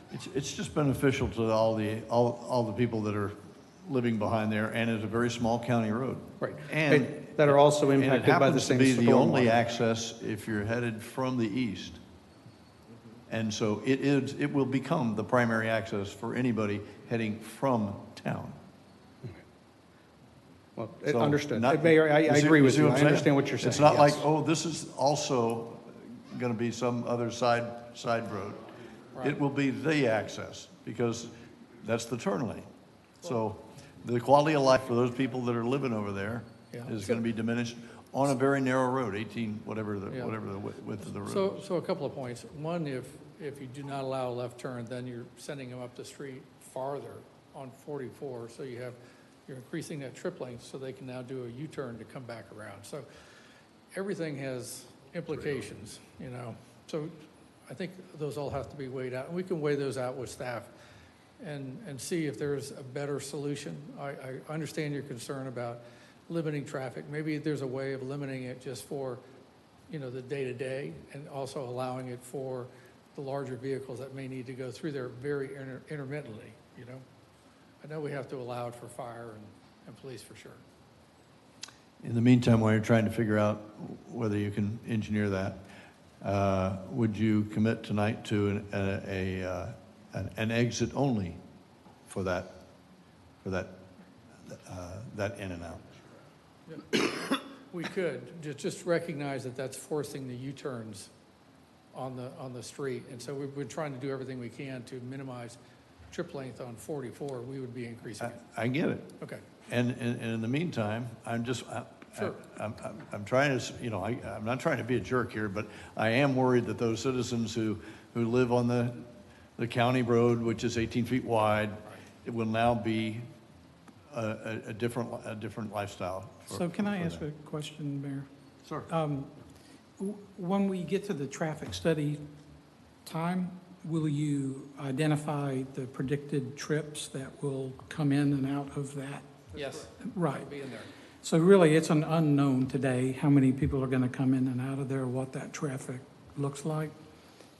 The distribution is not known. Right. You can come up with the amount fairly easily, but it's the distribution where the art is. Yeah, I mean, I would just caution against trying to put this kind of condition at this stage in the process without knowing what the traffic impacts actually look like for that particular road. I don't know if it's going to be 50% of the traffic coming in there or 25% of the traffic. It's just an unknown. And I guess what I would ask is, we will look at that strongly, and I do want to involve your staff in that decision as well, because we do want to balance everything for the least impacts. And are there any, at this point, do you know of any upgrades that you will have to make? Not at this point. To that street? Not at this point. We haven't gotten to that point yet. Okay. Yeah, I mean, I would suspect that the county is going to require something. Don't know that because we haven't seen the numbers yet, but that I think would be reasonable to expect. Thank you. The good news on that is the U-turn would be at a signalized light with a designated left turn lane, so not the worst thing in the world that can happen, though. I was told by someone who has lived here longer than me, and maybe you guys know about it, but when ABC was built, there was not that little access road on the side that went to that neighborhood. And perhaps, not to decide it tonight, but as something to think about kind of thing, perhaps that is a solution on that street. So instead of that street being the only access, there might be a little cutoff, something like that. You know, I mean, you know, just a thought off the top of my head, because not that I know about this firsthand, but I heard that ABC is pretty busy, so, you know.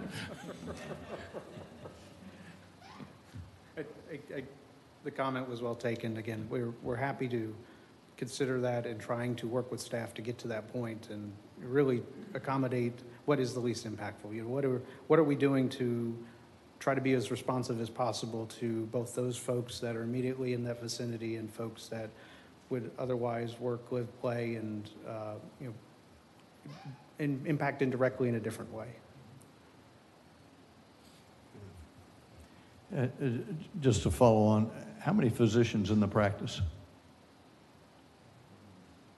Right now, 10. The providers, They're- all physicians, providers. Are you a medical doctor? PA, What's your specialty? primary care. Primary care. MD or DO? PA, physician assistant. You're a PA? Yes. Okay, I got it. I have friends that are PA. I understand the business. Yeah. Thank you very much.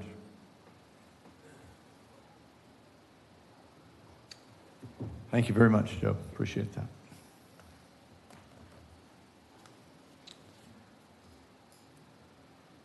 Those were the closing remarks. And so now, may I have a motion to adopt this ordinance? Oh, I haven't got public. I'm sorry. I thought I had, excuse me, public participation is now open. Please come forward. Hi, my name is Peter Benaga, and I live on Wild Orange Drive at 320. I have a few issues that I'd like to bring up. One of them is the entrance on Wild Orange Drive. The headed westbound, most traffic will turn onto Wild Orange to get into the facility because people don't want to travel a little further. If that entrance is closed off, then everybody will have to go to a protected intersection where they will turn around on a traffic light. Now, on the previous project that was supposed to go there, even though there was larger parking, there was going to be more traffic and everything, the commission agreed that a grassy area for emergency vehicles to get in and out on Wild Orange Drive was sufficient for the area. The existing driveway that they have now is on the residential area. Half of it's on a residential area. It's not on a commercial property anymore. Again, as it was stated, the road only has an 18-foot right-of-way, so it's a very small road. Being able to turn around inside their existing facility that they're showing proposed, I believe there was a loading area beside the building that was about 40 feet long. I'm not sure how wide it was. So that could possibly be used as a turnaround for trucks coming in and out. Now, as far as flooding, in the past 2 years, I've walked in 3 feet of water on the road. So my question would be, how high is the building going to be put up above the crown of the road? How much water will it displace? And the retention that they have now would be fine for their building, their site and everything, but the water that comes cascading down from 95 headed east is uncontrollable by anybody. That it's not their problem, but all that drainage has to be improved and everything. Really, that's about it. Those are my concerns. Yes, sir. Thank you very much. Appreciate your comments. Anyone else for public participation?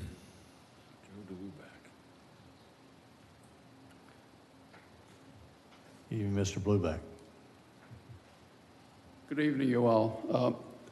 My concern has sort of been voiced already, and it has to do with traffic. And it has nothing to do with traffic capacity, but utilization. Right now, as I look at Google's maps, in order to get into the 44 exit entrance to this facility, there's going to need to be major road improvements made to 44, not only for egress, but also for ingress into the property. And right now, the only way to get in there conveniently from traffic going east is to, in fact, use that lane coming off of Wild Orange Drive. And if you change that, that whole complex gets to be incredibly complicated. Thank you. Appreciate that. Thank you, sir. Anyone else?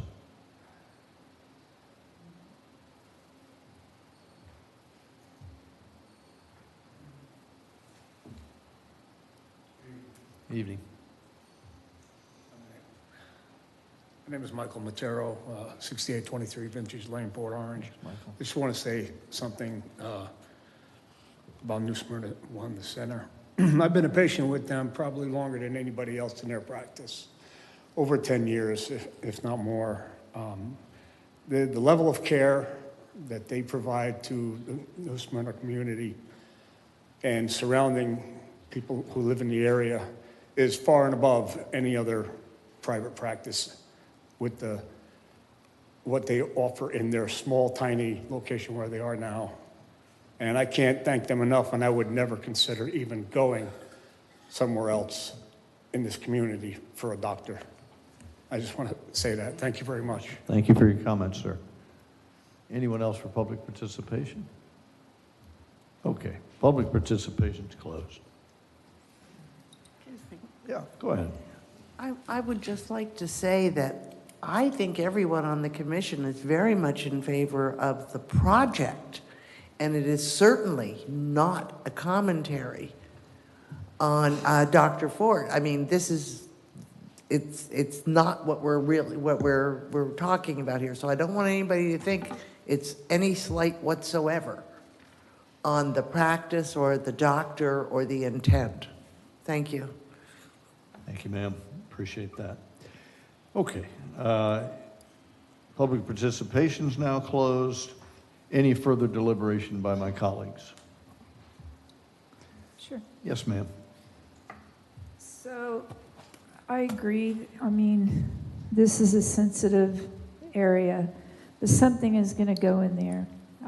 To say that we're going to say no to this so that it can be put in conservation, to me is kind of government overreach. We don't have that authority, and nor should we even make that kind of statement.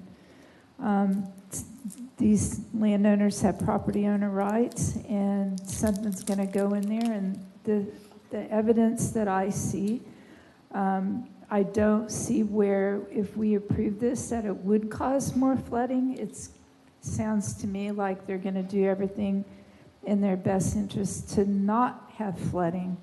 And we can't have a crystal ball and project what is going to happen or not going to happen.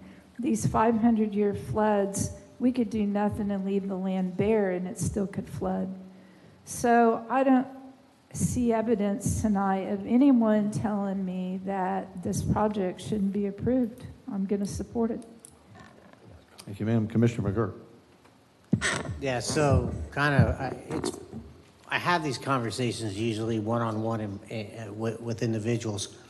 I think it's very important for every person who's come in tonight to understand that we are not judge, jury, and executioner up here. We have to follow laws that are handed down to us by the state. Once there's a criteria, once they've met the requirements, we're obligated to vote for the project. The ability for us to manipulate this is what we've done with stormwater requirements. But we simply cannot deny people the ability to develop their private property. So when we say something's going to be built on this property, that is the key to what we're talking about. You cannot just, we sitting up here, this governing body, cannot and does not have the legal ability to be able to just decide who gets to build on private property and who doesn't. It doesn't work like that. Now, so that's why it's so important when you have time to be able to reach out to your commissioners. We represent you. We work for you. But the important thing for you to know is reach out to us so we can have clear and candid and honest conversations with all of our constituents and all the people who live in New Smyrna, and even those who don't live in New Smyrna, live in the county, but are affected by the decisions that are made in the city. So I want to encourage everybody to not listen to simply what their friend said or what their neighbor said or what they read on social media, and reach out to us. That's why we're here. And so the important takeaway from tonight is when a private property owner meets the criteria, we are obligated by law to vote for the project. So something will be built here. I think this project overall is a great project. And, I was on the Planning and Zoning Board when this project was a home site still, many years ago. And this came to us for approval of some sort of medical facility. And I will tell you that the difference between then and the difference today is huge. on the amount of detail and time that staff puts into how these sites get developed. And I also want to say that nobody ever has said, yeah, go in New Smyrna and go try to develop something. They're easy to deal with. New Smyrna, yeah, that's great. They're so easy, you just get things passed and done right away. We have the reputation, which we have earned, rightfully so, as a very challenging city to develop in, because we care about the community, we care about our residents, and we want to make sure we get it as right as possible. Thank you, Mayor. Commissioner Ashley. Martin? Go ahead, Lisa. Just a couple of questions. I forgot to ask, and I apologize. I notice that you say some of the property is flood zone X, but it doesn't say shaded or unshaded.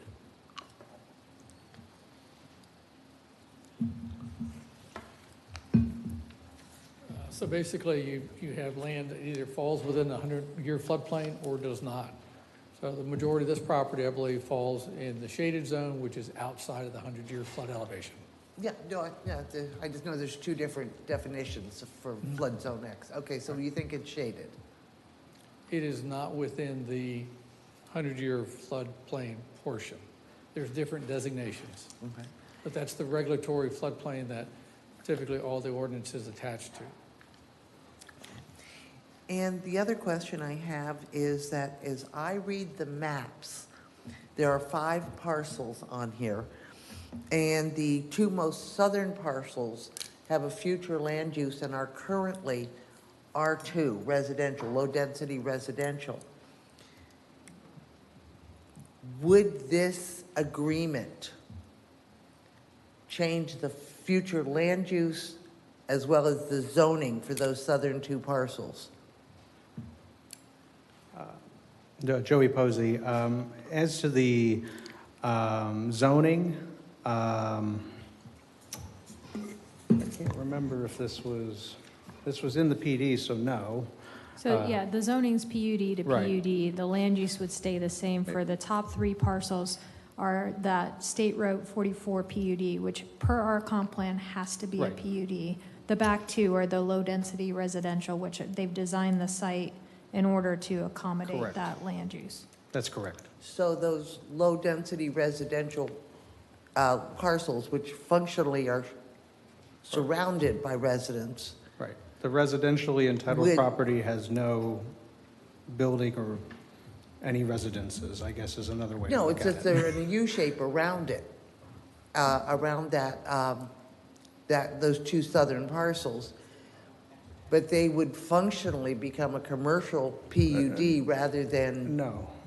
It's no different than the original PD in that the contemplated impacts in that area are consistent with the future land use. That there's no commercial activity that's proposed. To the extent that there's an impact or improvement, it's arguably to the extent of 4 parking spaces. So we're not contemplating building anything on those southern 2 parcels? Only to the extent that there are 4 parking stalls proposed. That is it. Thank you. All right, anyone else? Okay. A comment or two? Yes, sir. I would just like to say that I think that the way we handled this tonight, both with the trees and with the PUD, has been excellence beyond belief. The city staff and the commission, I've never seen anything so thoroughly examined, and the pros and cons and the conclusions that we have come to tonight have not been easy, and they've been hard to kind of even contemplate. And I just want to say that I'm proud of our city. I think that we have the capacity to do the right thing, and I love Jason's comment about our city being tough. And you're lucky to have development here, and if you get in, we support you 100%. So to close it out, I have great faith in the city staff and that they have done, you know, Mr. Gove, Mr. Mathan, and Director Corbin, that you and the team have done your due diligence. I have great faith in the Doust engineering firm that all the water that can be collected will be collected. My efforts are to protect the folks that are nearby, and so those residents that are going to have their lives changed because it's going to get busier. It's going to get busier for one thing or another, as Commissioner Perrine points out. If we can do all we can do to make that flow better for them, that would be very, very good. And this is what we do. And lest anyone think that there's a bunch of rubber stamps or there's a secret agenda, you see it straight up if you watch this meeting. We try to go through very carefully and make sure the right decisions are made under the rules that are set up under a quasi-judicial hearing. And so city attorneys try to ensure that happens, and we, by golly, have done just that.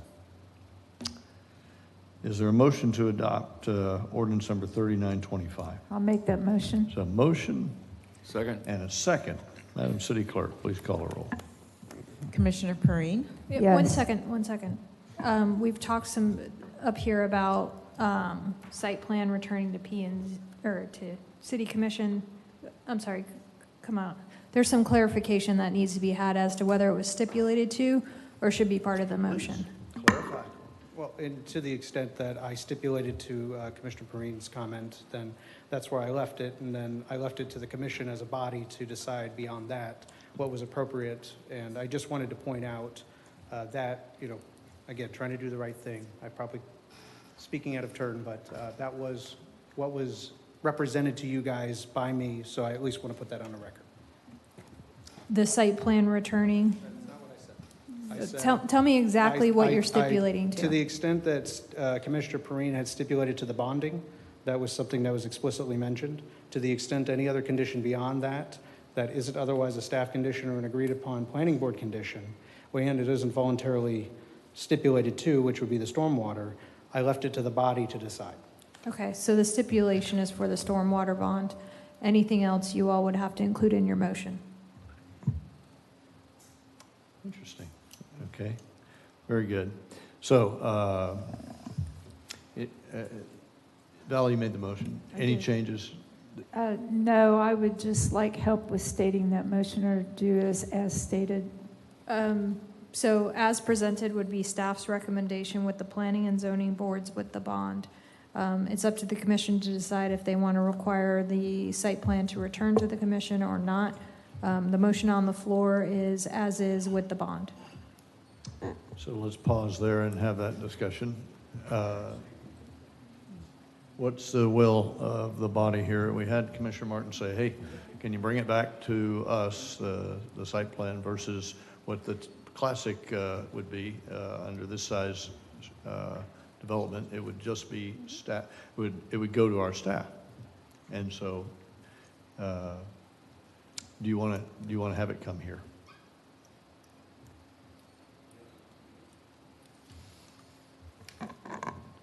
We can go formally and stop that motion and start another one to figure that out, or you can just nod your head or tell me otherwise. You want As is for me. Pardon? As is. As is. As is. Yes. So just so I understand, you're okay with it being staff level review and never being brought back to the public? I'm okay with that. Okay. So note the change to the motion is for the stormwater bond. All right. Anything else? Okay, so restate the motion, please. I believe the motion on the floor is to approve ordinance number 3925 with the added stipulation besides staff's conditions and P&Z's condition was to include a stormwater bond for the stormwater system. That's the motion. And I would like to amend my motion to include that. Perfect. I'll All right, second that. I'll second that. And the second as amended. Okay. Any further discussion? Any oh by the ways? Madam City Clerk, please call the roll. Commissioner Perrine? Yes. Commissioner McGurk? Yes. Commissioner Ashley. Yes. Vice Mayor Martin. No. Mayor Cleveland. Yes. Thank you. Motion carries. Okay, thank you one and all. We're going to go on to, okay, so thank you, Mr. Posey, thank you, Mr. Dowse, thank you, staff. We've got many more items and a half hour before we turn into a pumpkin here. It's 5 hours on the dais than what it used to be. All right. We're going to go on to 9D. It's a quasi-judicial hearing for a proposed sidewalk cafe called The Spot Restaurant, located at 424 Canal Street. The quasi-judicial hearing is now open. We'll first hear from the senior planner, Mr. Mathan. We're ready, Bob. Thank you, Mr. Mayor. So the parcel is located on the south side of Canal Street, east of South Orange Street. The subject property is zoned to mixed use. The application is for an approval of a sidewalk cafe agreement. So the applicant's requesting approval of a sidewalk cafe agreement that would allow a limited use, 2 tables with 4 chairs per table, an outdoor couch, and a fire pit table in the sidewalk area next to Canal Street in front of their business. The sidewalk itself is about 13 feet in width, and the plan as required would leave at least 5 feet to allow for pedestrian access. The agreement also lists the required criteria and the operating standards as part of the agreement, and this agreement could be terminated with or without cause by the City of New Smyrna Beach. So the applicant has provided a required seating plan. As you can see from this plan, there would be 2 tables with 4 chairs per table, an outdoor couch with a fire pit style table. The applicants provided some site photos of the section of the sidewalk to be used in the proposed cafe. The top left photo has a couch with the fire pit table. The top right photo shows the location of the 2 tables with the 4 chairs. And the bottom photo gives the appearance that there would be at least a 5-foot pedestrian access to the cafe, and the potted plants would be used to delineate this cafe. So per section 801.14 of the city's land development regulation, sidewalk cafes may be only approved by the city commission. This section of the ODR also lists the following minimum criteria that must be met in order for a sidewalk cafe to be approved. Number 1, the sidewalk cafe shall only be permitted as an accessory use in the mixed-use zoning district, and this subject property is located in that mixed-use zoning district, so we feel that that criteria has been met. Criteria number 2, the sidewalk cafe must be an extension of a restaurant permitted in the district. There is a current restaurant at this location, so this criteria has been met. Criteria number 3, the sidewalk cafe is limited to the sidewalk area directly adjacent to the restaurant frontage, and according to the site plan that was provided with the application, the tables, the couch, the fire pit table will be located directly in front of the business. This criteria has been met. Criteria number 4, no additional parking is required if the outdoor seating does not exceed 30% of the restaurant floor area. This restaurant actually is located in the Arts Overlay District, so therefore no additional parking would be required for the 2 tables, the couch, or even the fire pit table. And that criteria has been met. Criteria number 5, the license holder shall provide adequate liability insurance coverage for the sidewalk cafe area. The license holder shall name the city as an additional insured. The applicant has provided a copy of the liability insurance for the sidewalk cafe area, so this criteria has been met. Criteria number 6, the applicant's proposal must also meet the following design criteria in order to establish the sidewalk cafe. A minimum clear pedestrian area of 5 feet must be maintained. Again, the sidewalk along the Canal Street measures approximately 13 feet from the building to the edge of the curb, and there is sufficient width to maintain that 5-foot pedestrian area, so this design criteria has been met. B, if a seating area is provided adjacent to the curb, adequate safeguards must be provided to protect patrons from the vehicles. This outdoor seating area will be placed adjacent to the building, so this design criteria has been met. C, the sidewalk cafe area must be clearly delineated from the area to remain open to the pedestrian traffic. The applicant would need to delineate this area, and they're going to be using potable plants as a barrier system. This has also been used by other sidewalk cafes. Staff would find that the use of potted plants acceptable, so we believe that this criteria has been met. D, umbrellas shall be allowed if they're continued within the sidewalk cafe area. At this time, the applicant has not proposed umbrellas in this application, so this design criteria has been met. E, additional signs are limited to 1 additional sign as an outdoor menu board and the business name or advertising on any umbrellas. The outdoor menu board may be two-sided but may not exceed 4 square feet per side. If the applicant should decide to use a menu board, it would be limited to the size restriction outlined above, and that would be a condition of the approval, so we believe this design criteria can be met. F, outdoor lighting, if proposed, must be permanently installed in accordance with the city code and must be approved as part of the application. The license holder shall take any necessary precautions, including illumination for protection of the public and a particular emphasis on the period from sunrise to sunset. Currently, there's no proposed for additional outdoor lighting, so this criteria has been met. Also, the following operating standards have also been established for outdoor cafes. Number 1, all food preparation shall be done inside the restaurant, and all food service shall comply with local and state laws. The applicant does have a kitchen that is located inside the restaurant, so this operating standard has been met. 2, alcoholic beverages shall be served within the license area consistent with any alcoholic beverage license in effect for the restaurant. This would require the applicant to add the Sidewalk Cafe as part of their state of Florida alcohol license so they can meet this operating standard.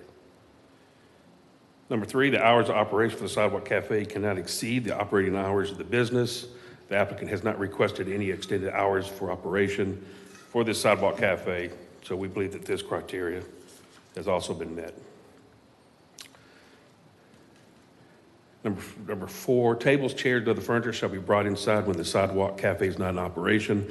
The applicant has proposed mobile tables, mobile chairs, a mobile couch, and these items would be removed when the cafe is not in operation. The plant should also be removed or relocated against the wall during non-operating hours. We believe this operation standard can be met. Number 5, the license area shall be kept clean and conditioned, and the sidewalk area shall be cleaned and removed for any stains or any other dirt resulting from a Sidewalk Cafe operation. The applicant will keep the sidewalk area cleaned, and we believe this operating standard can be met. Also, approval of the Sidewalk Cafe can be conditioned upon compliance with any minimum operating standards. The Planning Department recommends the City Commission to approve the request to have the Sidewalk Cafe with a mixture of mobile tables, chairs, a couch, and a fire pit table as a limited activity in the Arts Overlay District, conditioned in compliance with the minimum required operating standards. And currently, to this date, the Commission has approved a total of about 6 Sidewalk Cafes that are currently in operation in the downtown Canal Street business area. And that's a summary of the staff report, subject to any questions commissioners may have. Any questions for Mr. Mason? Yes, ma'am. I love sidewalk cafes, just a question. There's a bit of a obstacle course going around the sofa, then around the light, then around the chairs. And I was wondering if there was any way that that could be a bit smoothed out. Well, we measured from the couch. It's 5 foot 3 inches. So there's 5 foot 3 inches of clearance right now to go around the edge of the couch. I understand. And there is a light pole where their door goes around and their tables are moved further down. Yeah, no, I understand, but it still is bump. Yeah, so you go Right. down under there and then you go around the light, and it's Right. just, But that can be a normal operation for Sidewalk Cafes on Canal Street, as we have light poles and signs, and we have plant material and I trash just cans. asked. So I just asked. if that's the fine, and that's a obstacle great course- question. It's just all cafes kind of have that same issue, depending on where they're located at. Depending where they're located, yes, thank you. Yes. Anybody else with a question? I've got one that's not related, Bob, and maybe between you and the city attorney. I'm assuming that on the Flagler Canal District, we've approved several of these. Have we disapproved any? We have not disapproved any. All right. And there was an existing one for this restaurant, but because they changed the type of furniture, Yeah, we sure. made them come back to you to I got approve it. this plan. I got it. Is there a way that we could dispense with each one of these and you write some type of a protocol so that we could say sidewalk cafes in our Flagler district, our Canal district are okay if you meet these set of rules and you don't have to come up here and do this every time? Is there a technique that we could possibly do? Yes, I had that in mind when we talked about what applications can be administratively approved, that I know plats need to be revised. We'd take a look at sidewalk cafes, possibly dock easements, but there's a little bit of research I need to do, but I know plats for sure, we have to change that to administratively approved, so. Any objections by my colleagues for the staff studying this and bringing it back so that we don't do this every time? Okay. It'd just be an ordinance we could bring back, yes. Thank you, Bob. Appreciate that. Okay, thank you. No questions for you. Public participation is encouraged. The capacity crowd we still have here. If anyone would like to be heard on this topic, please come forward, and we're interested in what you have to say. Seeing none, public participation is now closed. The quasi-judicial hearing is now closed. Any closing remarks from you, Mr. Mathan? Nothing. Is there a motion to approve the Sidewalk Cafe agreement for the spot located at 424 Canal? I'll make that motion. A motion and a second. Madam City Clerk, please call the roll. Vice Mayor Martin. Yes. Commissioner Perine. Yes. Commissioner McGurk. Yes. Commissioner Ashley. Yes. Mayor Cleveland. Yes. Thank you. Motion carries. Okay, we've got some public hearings, and Madam City Attorney, if you'll read them for the second time by title only, please. Ordinance number 3225, an ordinance of the City of New Smyrna Beach annexing .4 plus or minus acres of property generally located on the west side of North Gulf Lake Drive, south of Mayport Avenue, addressed as 1198 North Gulf Lake Drive, providing for redefining boundaries of the city, designating the property within Commission Zone 3, providing for public hearing, providing for required filings, providing for conflicting ordinances, providing for severability, and providing an effective date.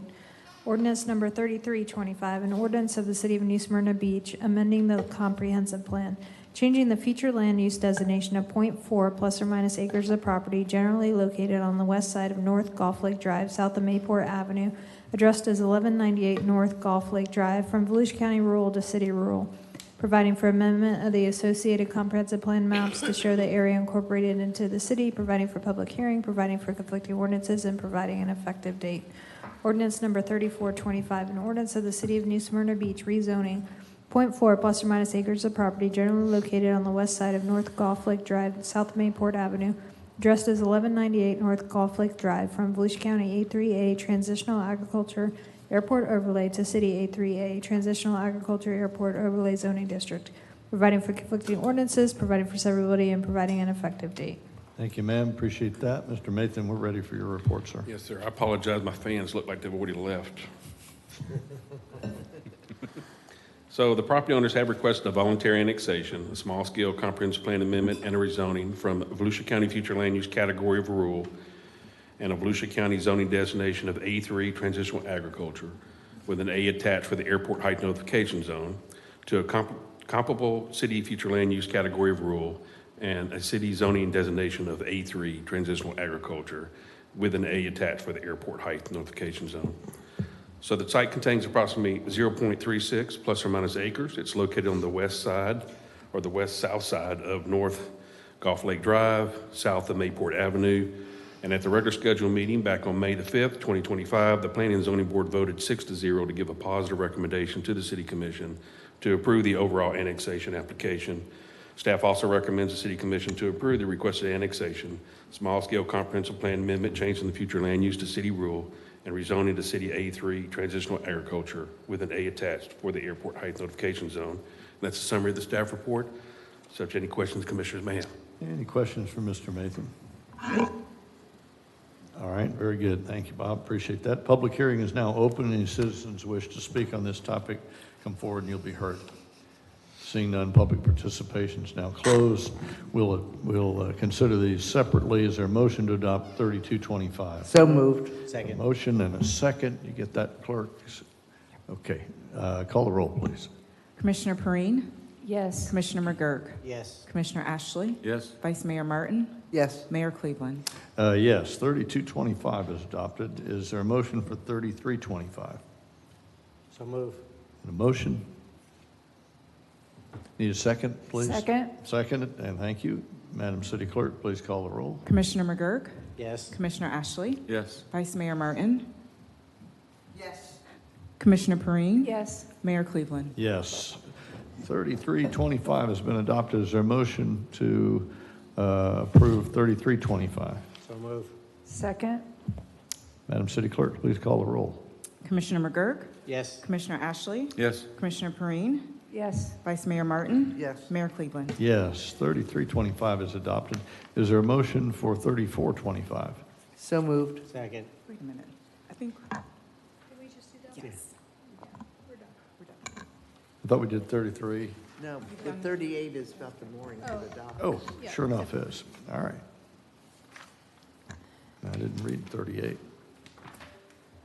Ordinance number 3825, an ordinance of the City of New Smyrna Beach amending the Code of Ordinances, amending Chapter 58 Parks and Recreation to add Section 58.4 use of city docks and boat ramps, establishing time limitations for mooring at city-owned docks, providing for codification, providing for public hearing, providing for conflicting ordinances, providing for severability, and providing an effective date.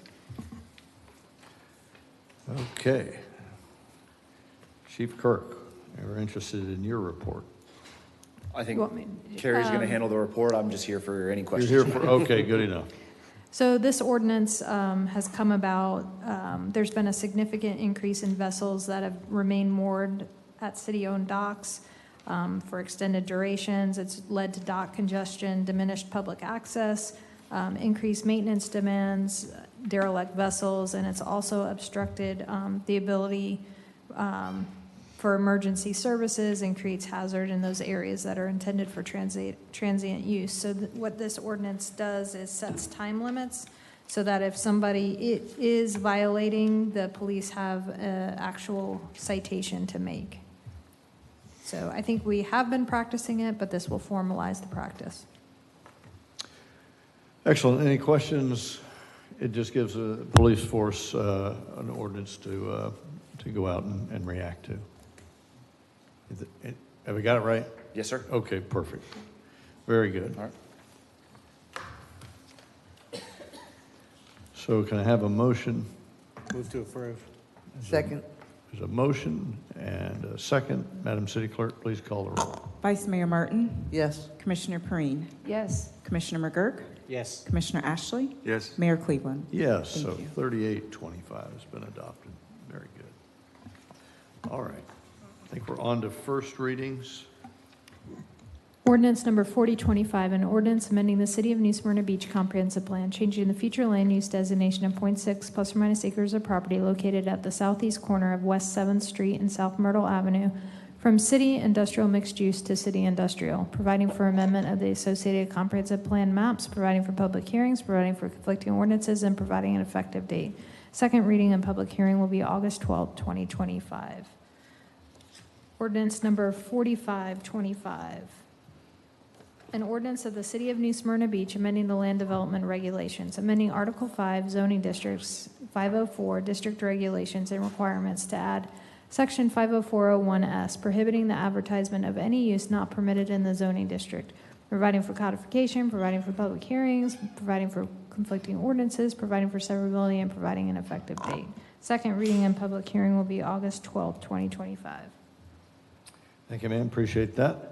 Let's move on to the two vacancies, another advertisement. Madam City Clerk. Yes, just real quick, these are two advertisements for board appointments for Utilities Commissions and the HPC. The clerk's office is currently reviewing applications and calling applicants to see if they still want to be considered for appointment, and we will bring the appointments to the commission. Thank you, ma'am. I have a Appreciate that. question for you. This past week, I think, when you were on vacation, I had somebody reach out to me that they had trouble with getting their application in. Okay. And I had another question asking if we could post who's applied for those in advance. Is that doable? Like you have the notices up? We have the notices up. Right now, we're going to call and contact the older applications that we have on file to see if they still want to be considered. And then we usually publish them with the agendas when we present them to you. Is it possible to get those in advance if we know? To the commission? Mm-hmm. Correct. We can do that, yes. Very good. Okay, good enough. Okay, on to commission reports. Vice Mayor. Oh, I'm sorry. My excitement was that I was privileged to attend the final presentation of the ACA Creative Writing and Storytelling Residency for Teens. It was an incredible group of teenagers, and I could see them all rise above artificial intelligence to explore their own unique humanity. Brings hope to us all. Thank you, ma'am. Appreciate that. Commissioner McGurk. I just wanted to bring up the demand for medical services continues to just kind of burst at the seams. So I wonder out loud why Advent has been so slow in getting moving on the new hospital, or at least the buildings out front that are going to be medical offices. So it would be really good if they got moving on that. That's it. Commissioner Perrine. So conversation about that medical practice, it wasn't that long ago where we had the North Causeway people went in there, and how long did it take him looking for an office space to rent? So this wasn't part of the quasi, but my thoughts were, I think he said it took him 3 years to find a leased building. So I understand ROIs to ask them to downsize their building. I didn't think was feasible. It's not our money to do that. You know, it's an ROI.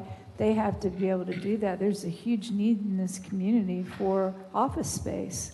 So that's huge. Whether it go there, that causes issues.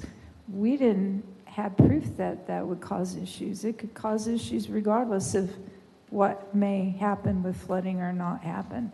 So it's just a very interesting process that we go through up here. And our city does demand office space like that. And we hear that time and time again. And I'm still driving to Lake Mary in Orlando. So I look forward to having people close. I think we did the right thing tonight. Thank you, ma'am. Appreciate that. Any more? Okay, good. Commissioner Ashley. Yeah, thank you, Mr. Mayor. Tonight's decision, I think, was very difficult, and it was one of the things that really held me kind of in intense concentration for the past couple of days. It was an interesting exercise to gather all points of view. And I had just a flurry of emails. And what was interesting is the first flurry were all negative, and the second flurry were all positive. Because as I thought about this meeting yesterday, I thought to myself, nobody wants it, but I was wrong. And I just wanted to acknowledge that to everybody, anybody who's watching this, that there was a lot of positives. And tonight, the positives for me outweighed the negatives by a long shot. And I just wanted to say that. Appreciate that. Thank you so much, sir. A couple things. I've talked to Dr. Hernandez pretty regularly about the Advent expansion out west. I think there'll be some type of announcement from corporate in August, and so they're almost there. And big companies, like turning a big ship, takes a little while, but it will be worth the wait. And I think if we hold our breath and for another month, we'll have the, and then they plan to move quickly, so we should see some opening there. I've had a conversation with the city manager about reinstituting what we call a Citizens Academy. And so he's got some ideas for how to staff that. And it's an opportunity for citizens new to our community and not so new to get a full exposure to all the things that are available here in our town and to learn about their city. And so it'll be wide sweeping, and it'll be, we've had one before, and it'll be a reprise of that with new things added on. I look forward to hearing more from the manager as we move closer to the finish line on that. We celebrate the 56th anniversary of the closing of Chisholm High School. And so those folks met this week, and I was happy to be with them. If you haven't seen the ACA Japanese exchange student and the artist rendition of their art, it's something to behold out there at the ACA. As for all our votes tonight and all our business tonight, I want to echo Commissioner McGurk's comments. Please don't just go listen to your neighbor. Please just don't believe what you read on social media. Call a commissioner. call the mayor. We get insight from our staff. We depend on the city staff. We challenge the city staff. Please go to the source and don't perpetuate rumors and conjecture. It's just not worth it. Again, we stand for agriculture, environmental protection, and stewardship of our natural resources in this town. That's abundantly clear. We stand for arts. We are an art-forward town, and we lean forward in that direction. We are trying to change the landscape of the tax base in this town from mostly on the backs of those that own residents to a shared responsibility for those of us who own businesses here. And so we're going to try and walk down that road so that your descendants, your family, when you're gone, can afford to live here and can afford to assume your house. That means new jobs have to be here. That means new industries have to be here. And not to look to the future is a mistake. With that, I appreciate everybody's 5.5 hours on the dais. And Mr. Manager, you and the staff are to be commended. Thank you so very much. We're adjourned.